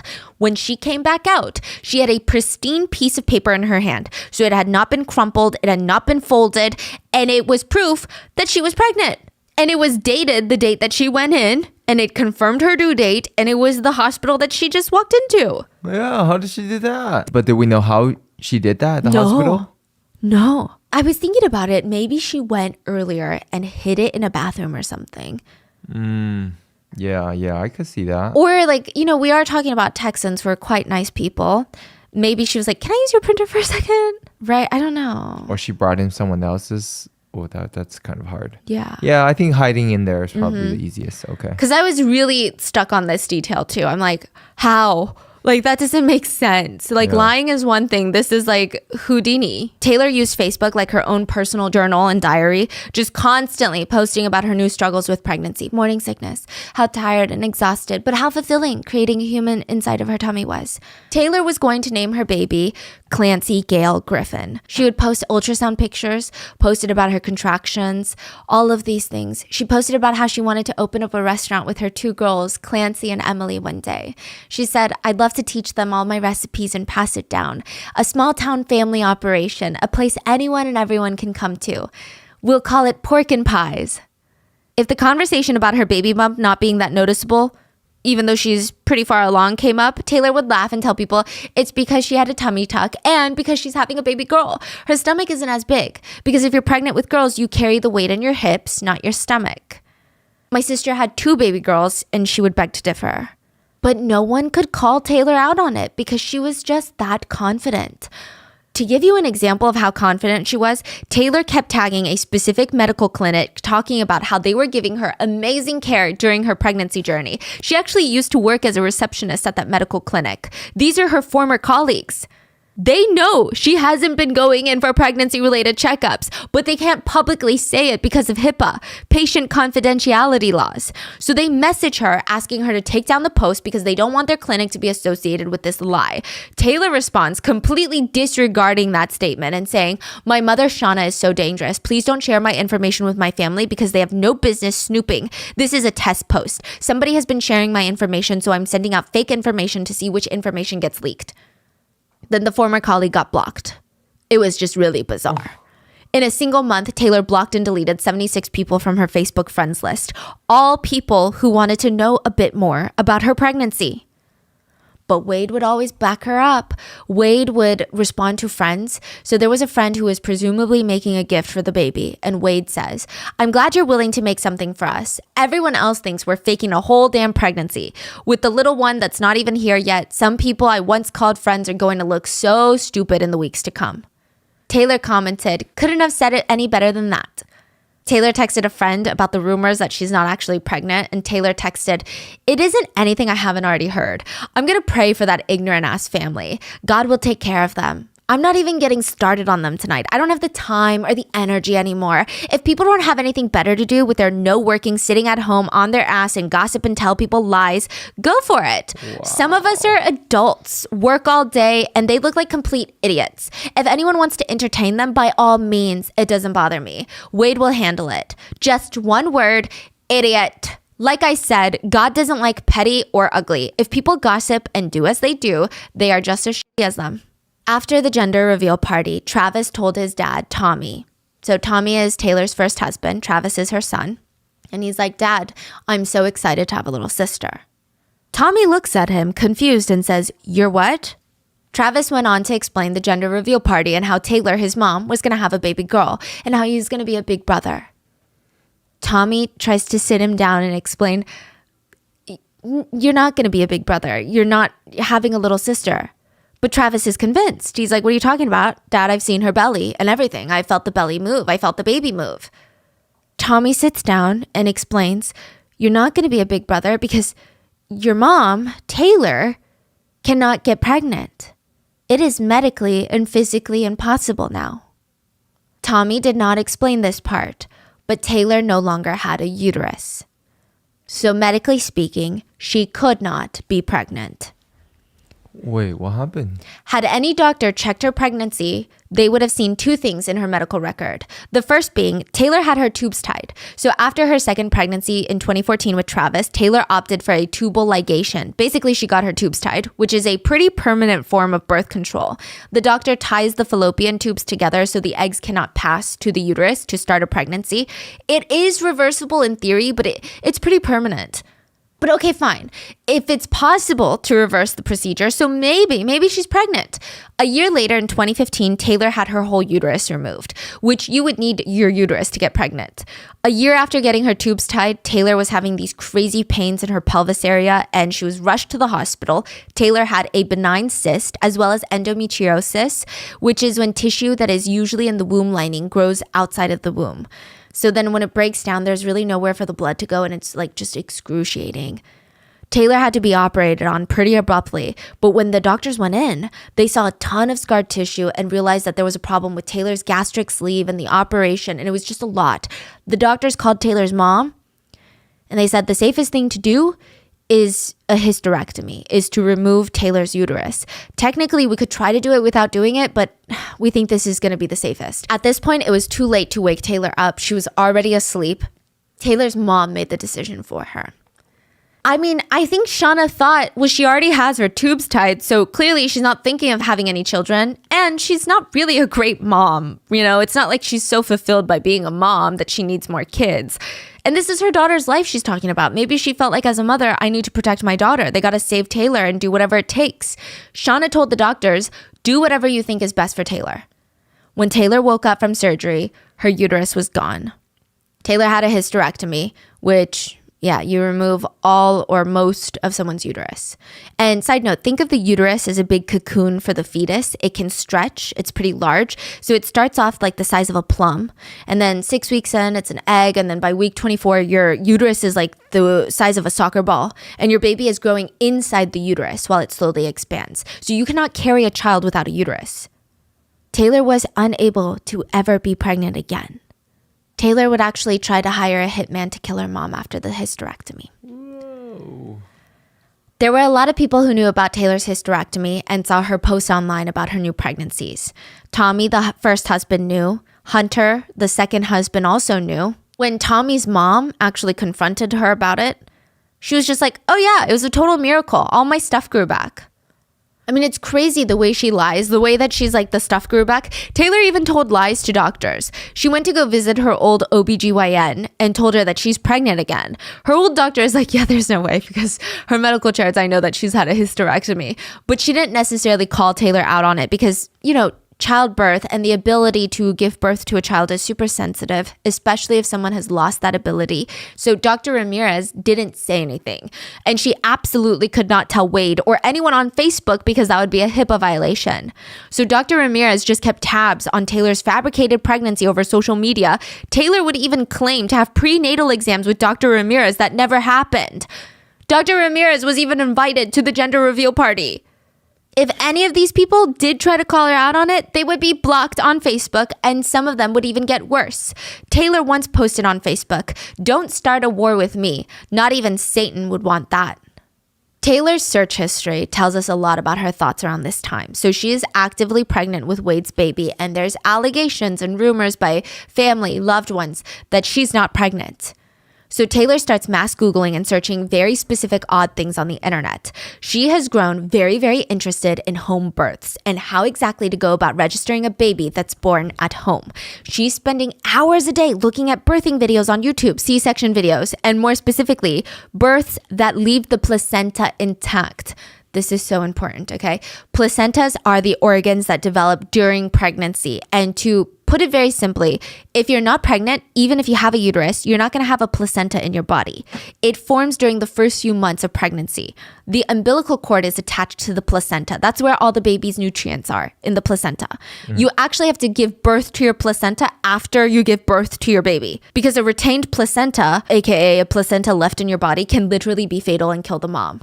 So if doctors notice that you have not naturally birthed your placenta, they got to go in there and find ways to remove your placenta from your uterus. They can't just leave it in there. They will get sued for medical malpractice. So that's very interesting. It feels like she's thinking ahead. She doesn't want doctors to go in there and realize she has no placenta.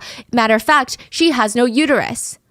She's searching up information about local hospitals and reaching out to pregnant friends to discuss their due dates and their experiences. She's looking at cribs off of Craigslist, even babies for adoption through Craigslist. The search, quote, labs you run after you deliver. Another search, will eye drops make you seizure? Another search, how to make yourself throw up, 10 easiest and fastest ways. Taylor was in a frenzy searching for local maternity stores, OBGYN clinics, baby consignment stores nearby. For a normal pregnant person, maybe it's not alarming. For someone faking their pregnancy, it seemed like she was targeting any area there would be pregnant women or people with small infants. And more alarmingly, in her Google searches was also, quote, when you plan to kill someone charges. Quote, conspiracy to commit murder 1 defense. September 30th, Taylor goes to Paris, Texas Obstetrics and Gynecology. She walks in, bump and all. The receptionist has her fill out paperwork, but Taylor's teary-eyed. She's crying. The front desk is like, what's wrong? And she tearfully tells them, my husband is in the military and can't be here. Later, within the span of what I imagine to be like 10 minutes, Taylor changes her story and says, I can't do this right now. My husband is dead and I'm too upset to go through with this appointment because my mom's not even here. The nurse nods at her and offers her a sonogram, an ultrasound. So usually expecting mothers are really comforted seeing their baby and listening to their heartbeat. It makes them feel like they're not alone. Taylor refuses, which is odd. No patient has ever refused a sonogram in the 6 years that this nurse has worked here. Taylor seems to calm down, reschedules her appointment for October 1st, the very next day. She exits the clinic, but she sits outside on the bench on her phone. And at first, the staff, other pregnant patients entering, thought that she's texting someone. I mean, it's not really the most alarming thing to see a pregnant woman sitting outside of a pregnancy clinic. The staff think maybe she's too emotional to drive. But she sits there for 2 hours. She's on her phone and it looks like she's on a mission. She is watching other women enter and leave the clinic, eyeing them like a hawk, furiously typing away at her phone. For 2 full hours, she was looking up license plates and searching up addresses of pregnant women entering and exiting the clinic. Wow. Taylor, the predator, was hunting for pregnant women, and the predator was adapting. Once she discovered that many of these women had husbands that lived at home, she switched gears and started searching for support groups for pregnant teenagers. But then she thought that would be too difficult too. She needed an easier target, someone that would let her in their home, someone that would trust her, someone nice and giving. Reagan. Reagan hired Taylor to do her wedding photo shoot. All the big recent milestones Reagan had Taylor be the photographer for, taking pictures of her engagement, her wedding, and I'm sure through her time with Reagan, Taylor knew how kind of a person she was. And a bit on Reagan. So a few years ago, before Reagan's passing, before Reagan's murder, Reagan's stepdad was driving when this driver veers off the road, smashes into the side of his car. Her stepdad had a fractured left leg and pelvis, but his right leg was completely severed from the accident. Now, I'm not particularly a religious person, but Reagan's family are. And when I hear stories like this, I just have no idea how to even come up with like a non-religious answer. Reagan's stepdad was in the car with a friend of his who was in way better shape than he was. He's desperately trying to save Reagan's stepdad's life. The paramedics are on their way, but they're not here yet. He can't just sit there and do nothing. He's got to help, but he needs more people. And right at that moment, Reagan's mom happened to be driving by, stumbled upon the accident by pure chance, pulled over wanting to help, and then realized it was her husband, which one coincidence, fine. But then by another insane coincidence, another one of the family's closest friends happened to be driving down the exact road and they thought, wait, isn't that Marcus's car? They pulled over to help and save Marcus's life. Wow. The family said it was like an intervention from God. Marcus was airlifted 90 miles to a trauma hospital and he survived. He did need to get a prosthetic leg though and tons of physical therapy. But the whole family, they just have this really strong, positive outlook on life. Marcus would joke and post pictures of himself in the wheelchair wearing a t-shirt that reads, "I'm on my last leg." Like, these are the kind of people that Reagan and her family are. They were the epitome of a Texas family. Big personalities, big crawfish boil feast, and like kind of big hearts. That's so cheesy, but you get what I'm saying. They were always going on these family fishing trips or going to these car shows together. I mean, they were just really thoughtful people. So Reagan, she always made sure to thank the nurses that were helping her stepdad recover. And it seemed like whenever anyone in the family was going through something, people would just rally together. They would push through as a family. And somehow at the end, they would just find a way to laugh it off. That's how it was when Reagan was pregnant and raising her first baby girl, Kinley. When Reagan was younger, I believe she was in her teens, she was rushed to the hospital. She had this very scary medical emergency. I think she was 18. Rushed to the ER, insane back pains. She felt like she was being stabbed in the back, perhaps kidney stones, or at least that's what everyone thought, until they discovered she was pregnant with Kinley. And she was so lost. She was so confused. She's like, I'm so young. What are you talking about? I wanted to grow up and be a nurse. And like, what are you saying? Her mom rushed to her side. And the minute that Reagan laid eyes on her daughter through the ultrasound, all of that pain was gone. March 5th, 2017, Reagan would give birth to baby Kinley, and the whole family would rally together to help Reagan. Side note, Kinley's biological father is not Homer, but Reagan and Caleb separated. And after their breakup, Reagan was a young single mom who ran into her old teenage sweetheart, Homer Hancock. The two had been on and off throughout their early teens, but this time it just felt right. So they start dating. Homer was just as great of a stepdad to Kinley as Reagan's stepdad was to her. Kinley even called him daddy, but Homer was hiding a secret. He ordered a little t-shirt in Kinley's size and put Kinley in it. He had her rush to find her mom. And the words on the t-shirt read, "Mommy, will you marry my daddy?" Aww. And how could Reagan say no? So they started planning their wedding, and early on, Reagan already knew the theme that she was going for, which was sunflowers. She was obsessed with sunflowers, which, side note, sunflowers represent lasting happiness. And Reagan just wanted her wedding to feel very bright. They didn't focus on the grandness or the fancy venue. Homer wore a shirt with a pinned sunflower to it. It's not the most classic groom look, but it just makes Reagan shine even more. She was wearing this beautiful strapless white wedding dress covered in these tiny sparkles. Her bouquet was sunflowers, all the floral arrangements, sunflowers. The mason jars on the tables with that orange sand had sunflowers in them. When the couple stepped up to the pastor to say their vows, Homer didn't just take Reagan's hand. He took his adopted daughter's, Kinley's, hand too. And as they walk off, husband and wife, sunflower petals are being thrown up for them. And one person is watching. It's not hard to be teary-eyed and smiley, but she's not cheering or clapping. She's watching. It's the photographer, Taylor Parker Morton. Taylor photographed their engagement photos and later their wedding. Even afterwards, Reagan went out of her way to leave a glowing review for Taylor. She wrote, "She's just the best." To which Taylor responded, "My favorite family." The two women, they were not close, but they stayed in contact via Facebook. And it wasn't until about 2020, Taylor kept reaching out to Reagan again to be like, "Oh my God, hey, you're pregnant? I'm pregnant too." And they're both pregnant with girls. Taylor was due September 22nd. Reagan was due November 10th. So Taylor was going to give birth first. And Reagan's telling people about her life and how after giving birth, she's going to go back to school to be a nurse. I mean, she's got her whole future planned out. Until the week of October 5th, 2020, there was a fire, a truckload of wild hogs, a bomb threat, a kidnapping, and a double homicide. 4 a.m., October 5th, Taylor is shaking Wade awake. Wade shoots up in bed thinking the baby's coming right now. But no, the house is on fire.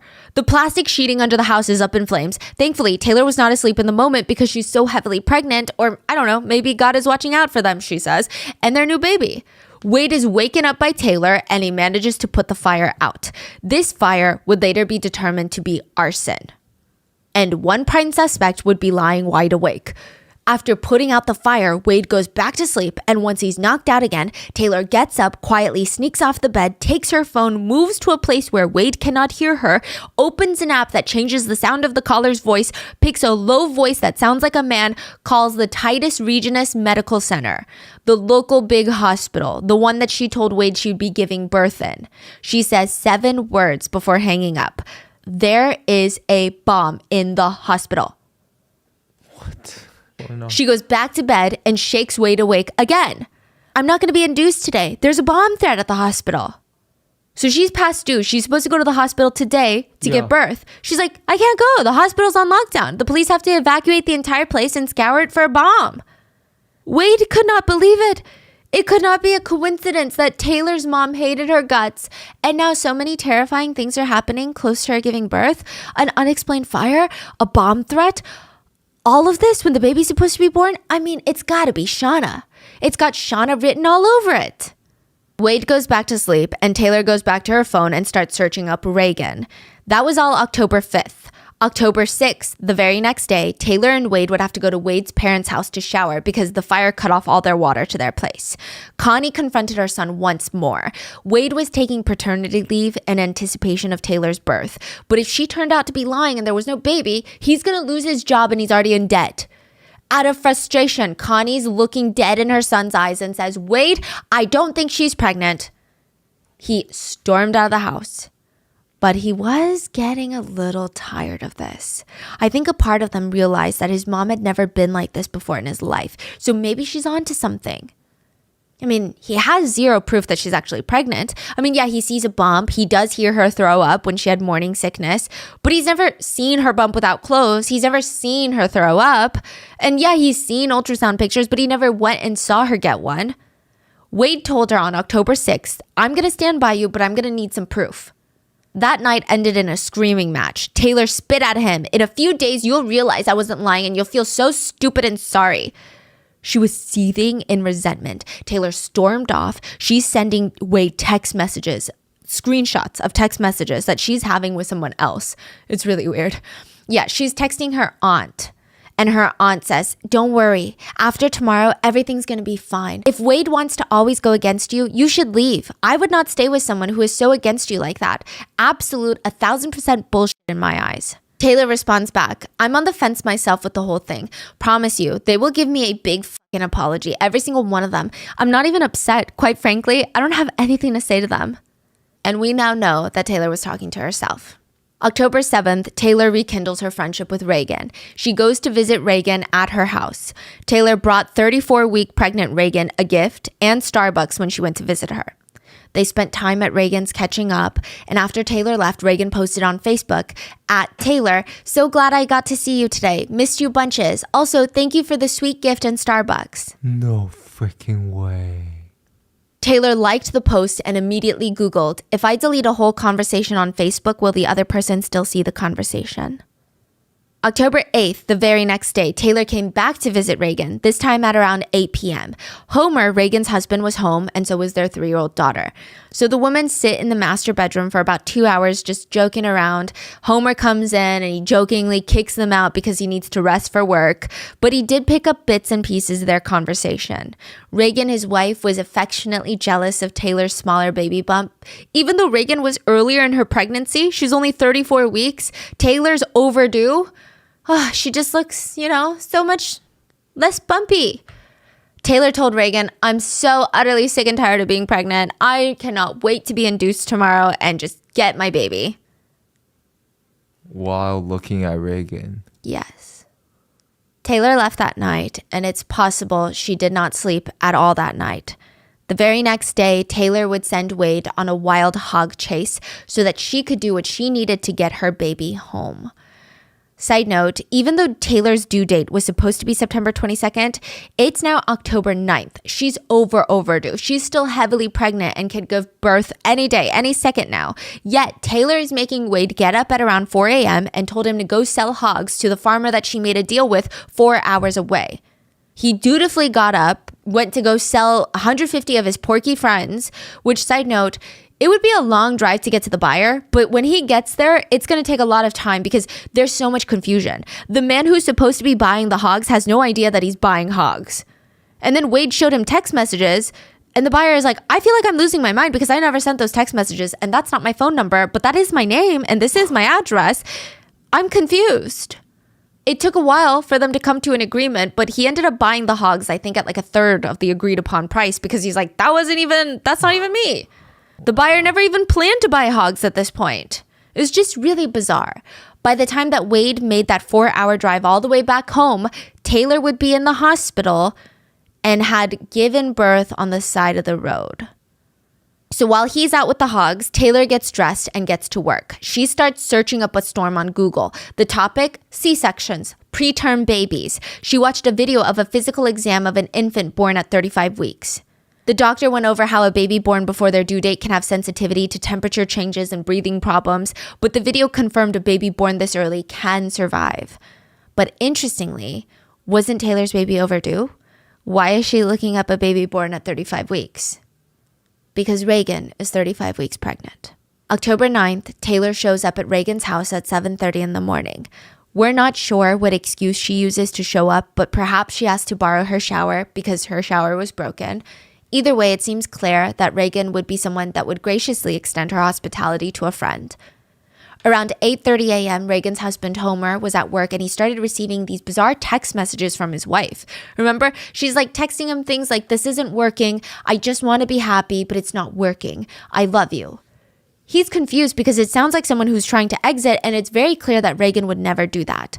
He's trying to text her back that he loves her, but she doesn't respond, and he starts getting anxious. Like, what if she's giving birth? What if something happened? He calls Reagan's mom to go check up on her, and he himself starts driving home. And we know during the span of that car ride back, Homer's entire life would change.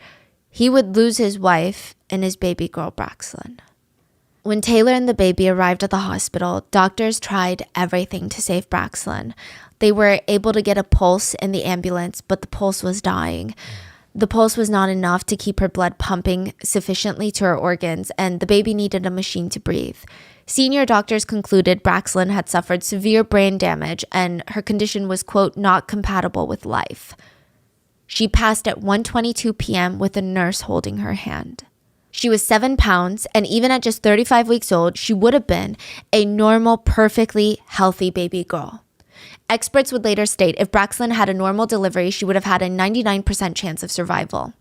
Autopsy results determined Braxlyn died from, quote, homicide from a traumatic extraction from the uterus in association with maternal homicide caused by blunt force and sharp force trauma. This will be an important distinction later, but experts believe Braxlyn was born alive. She was not stillborn, and that would mean that the authorities were looking at one of the worst double homicide cases that they have dealt with in a very long time. Authorities had a murdered mother and baby, and now a woman in the hospital claiming that was her child. Officer Dansby takes a very soft approach with Taylor. There is body cam footage of this. He lets Taylor tell her lies about how she gave birth in the car, which, side note, he gently asks about how she got to the hospital, if she drove herself, and she gets really triggered, and she states, no, an ambulance brought me. Life med. So what happened this morning? Did you just go into labor on the side of the road? No, man, I was supposed to ride with my fiance, and we own a hog buying facility, and we were gonna come through here, but I was having contractions and stuff and wasn't feeling good, so I stayed at home and told him we would just meet here after he dropped the hogs at 7, and he got tied up. I mean, he's on his way. Okay. Now how did you get here? Did you drive yourself? No, an ambulance brought me. You? Yes, okay. like that. Oh, okay. But Officer Dansby starts pushing now. Okay, but here's the deal. I'm just going to be upfront with you. We know that you've had a hysterectomy some time back, and now you've claimed to be pregnant for a while, but you really weren't. So we're trying to figure out where this baby came from. But you didn't give birth this morning. What do you mean? That's what I said. You didn't give birth this morning, so what happened? I just told y'all what happened. What's the doctor going to find when he comes in and looks at you? Because he can tell. They can tell in about a second if you just gave birth or not. Okay then. Taylor, we found a woman on the side of the road and the baby was removed from her body. And then you showed up with the baby and you've had a hysterectomy. There's no way you could have been pregnant, even though you've been telling people for a while that you've been pregnant. Which, side note, the officer did not make a mistake. Reagan was found in her home, but sometimes officers will lie about certain details because if you were involved, you'll correct them. If you weren't involved, you don't know if they messed up a detail or not. Wow, okay. Taylor takes the bait and she passionately says, I didn't hurt anybody on this side of the road. Otherwise, people would be like, what are you talking about? Who's on the side of the road? What are you? She's like, I did not hurt anyone on the side of the road. Taylor, you found the woman this morning on the side of the road, and her baby had been removed from her body. And then you show up with the baby, and the information is you've had a hysterectomy. There's no way you could have been pregnant. Even though you've been telling people for a while you've been pregnant. There's no way you could have been pregnant. And I didn't hurt anybody on the side of the road. well, I'm not saying you did. I'm just saying that there's a woman that had her baby removed from her body. Her body's found on the side of the road. I didn't say you did. I just want to know what happened, where this baby came from. Taylor goes silent for a minute. The officer is gently asking her, who is the lady? Do you know who she is? I don't know what lady y'all are talking about. The police keep confronting her with the facts. There is a deceased mother and Taylor took her baby out of her, which caused her to die. The police continue. Most people are going to assume the worst. They're going to assume that you're an evil person and you just butchered this lady and left her to rot on the side of the road so that you could steal her baby. I just don't think that's the case. You don't seem like that type of person. I didn't kill anybody. Where did this baby come from? We're all past that, Taylor. We're past that. I didn't kill anybody. I didn't kill anybody. Was she alive when you left? I wasn't with anybody. I wasn't with her. For a while, she sticks to her story some more. And then the police say, look, Taylor, the DA can prove that you murdered that woman. How heinous is that? You know, everyone's happy. She's having baby showers. Then somebody comes along and cuts her damn baby out of her gut. That's what we got right now. That's the point where we're at. We're past this nonsense about I wasn't there. I didn't kill anybody. We're past all that. We know it. We know you did it. There is no doubt whatsoever. Right now, the DA down there who I've talked to believes that you're a cold-blooded killer and that you plotted for the last 8 months to murder this woman and steal her baby. And right now, the evidence is there. They can prove it without a shadow of a doubt that that's what happened. They can prove that you murdered that woman. How heinous is it? Some woman, you know, everybody's happy, they're having showers, and then somebody comes along and cuts her damn baby out of her gut. That's what we got right now. And that's what you need to understand. That's the point where we're at. We're past all this nonsense about, I wasn't there, I didn't kill nobody. We're past all of that. We know it. We know you did it. There's no doubt whatsoever. Taylor then whispers she didn't mean to hurt her. Are you sad that she's dead? Taylor nods. Is the deal you just wanted a baby so bad that it kind of overpowered your brain and everything? My head's been hurting. I had a stroke in 2015. You didn't mean to hurt her. Are you sad she's dead?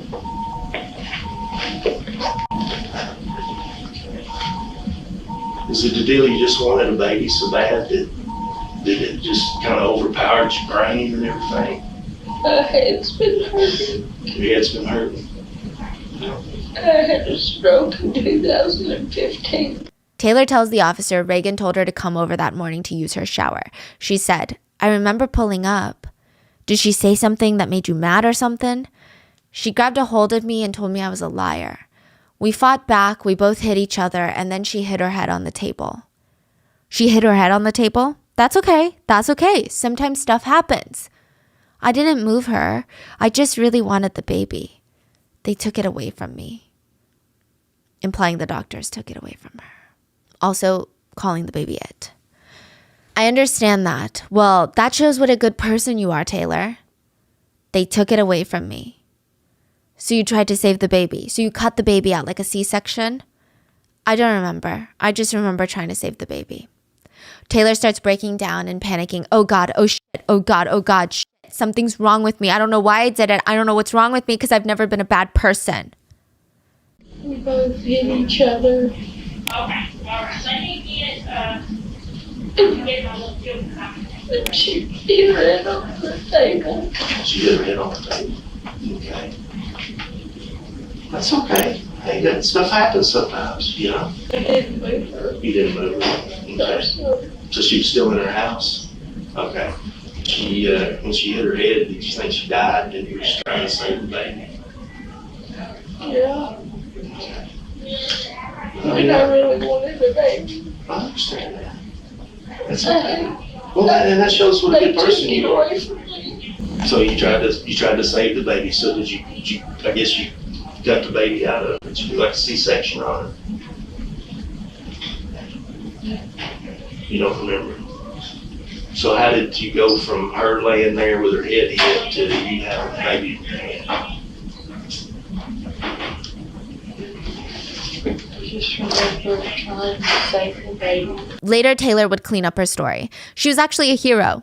Taylor states that when she showed up at Reagan's house, Reagan was hollering and screaming at her, pulling her out of her car, forcing her, dragging her into the garage. The two get into an argument. Taylor claimed that she can't really remember what it was about, but they're fighting in the garage. Reagan grabs onto Taylor and continues the physical fight into the house. Taylor stated at this point she's just trying to leave, but Reagan is dragging her deeper and deeper into the home. She said Reagan started grabbing whatever was in grabbing distance and just started hitting herself on the head with it, all the while taunting Taylor that she's going to be blamed for all of this. Out of fear for Reagan's safety, but also her own, Taylor slammed Reagan onto the floor to get her to stop, but Reagan hit her head on the coffee table on the way down, and she was dying. And suddenly, Reagan was dying quietly on the floor, and nothing mattered anymore. She just looked at Taylor, and one final act of love. Reagan knew she was going to die. She asked Taylor, "Get my baby, save my baby's life." She begged, "Get her out of me, get her out of me." Taylor carried around a medical kit. Remember? She told people she was a nurse. Well, now she's telling authorities that it was because she goes hog hunting. Anyway, she reaches for the scalpel and stated that she cut Reagan's belly open like a C-section video. She took baby Braxton out, put the scalpel down because she really only brought it in to save the baby anyway. Taylor claimed that Braxton was not breathing. She turned Braxton over and pat her on the back like you would a newborn. And it was clear the baby needed medical attention. Taylor stated Reagan looked at her and told her to go and get baby Braxton to the hospital. Taylor stated Reagan was still alive when she ran from the house to save Braxton's life. It was a tragic accident, but Taylor was a hero, doing anything that she could to save baby Braxton. But the thing is, the scalpel was broken off in Reagan's neck. Authorities obviously do not believe a single thing that comes out of Taylor's mouth.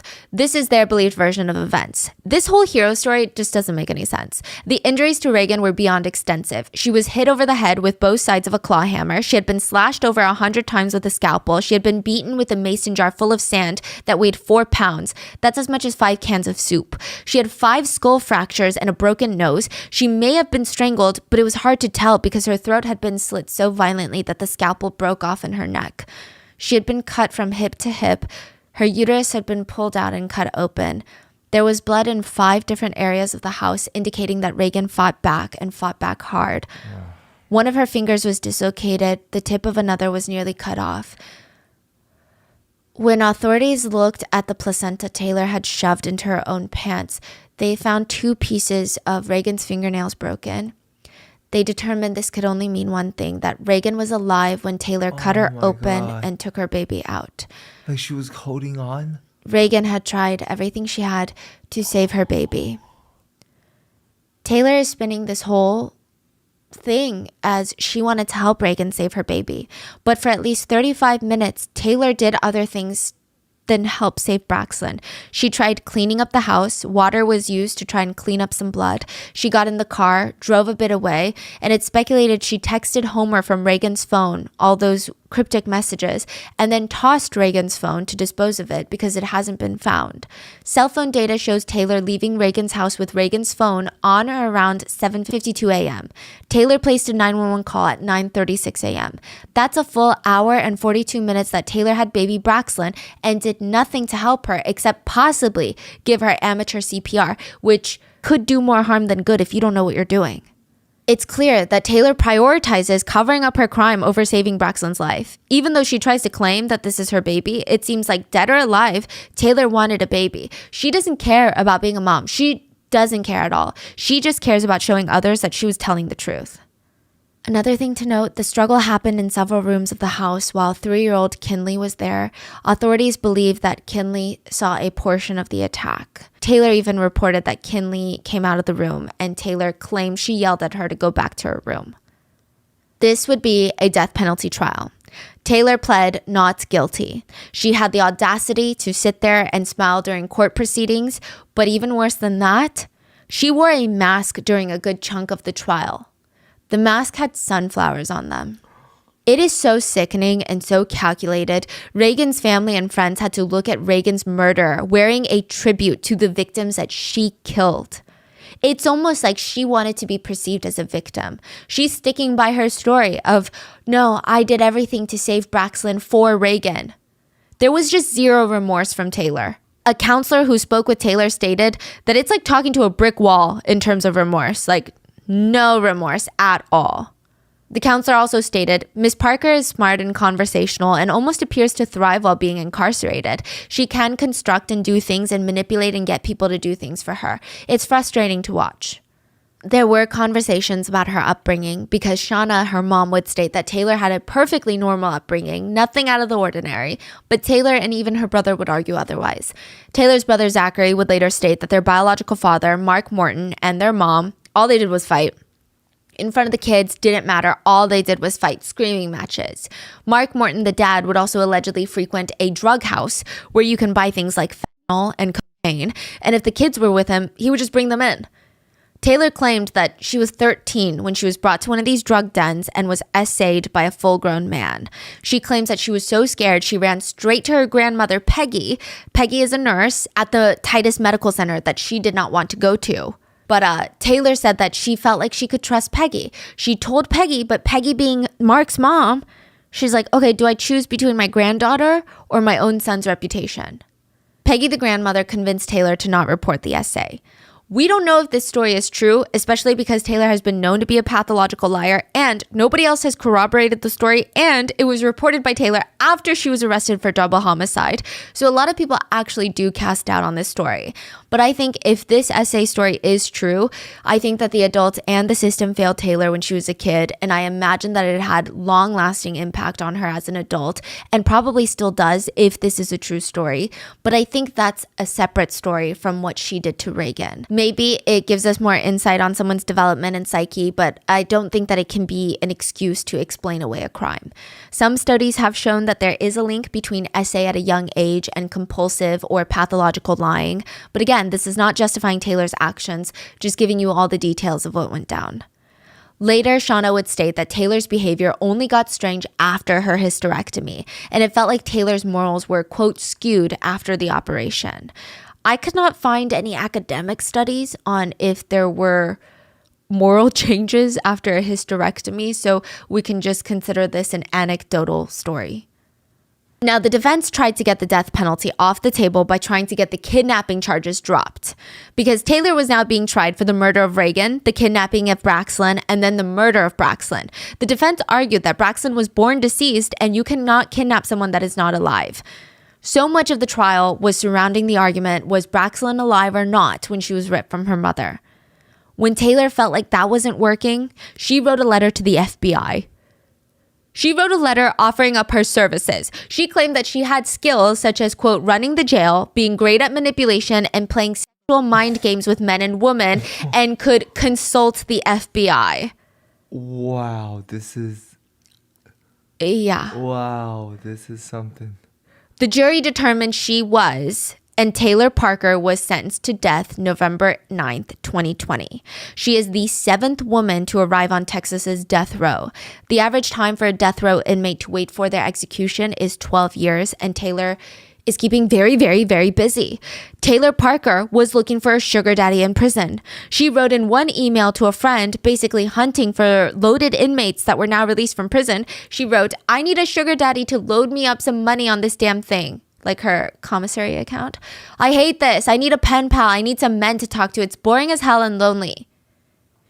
In prison, Taylor had at least 3 boyfriends. One of them she sent a lot of explicit notes to. In one, she wrote, "I thought of that this morning in the shower." Parentheses, dirty mind. "I'm going to snuggle down with my book if you want to keep me warm at night. I definitely wouldn't mind a poke. Just saying.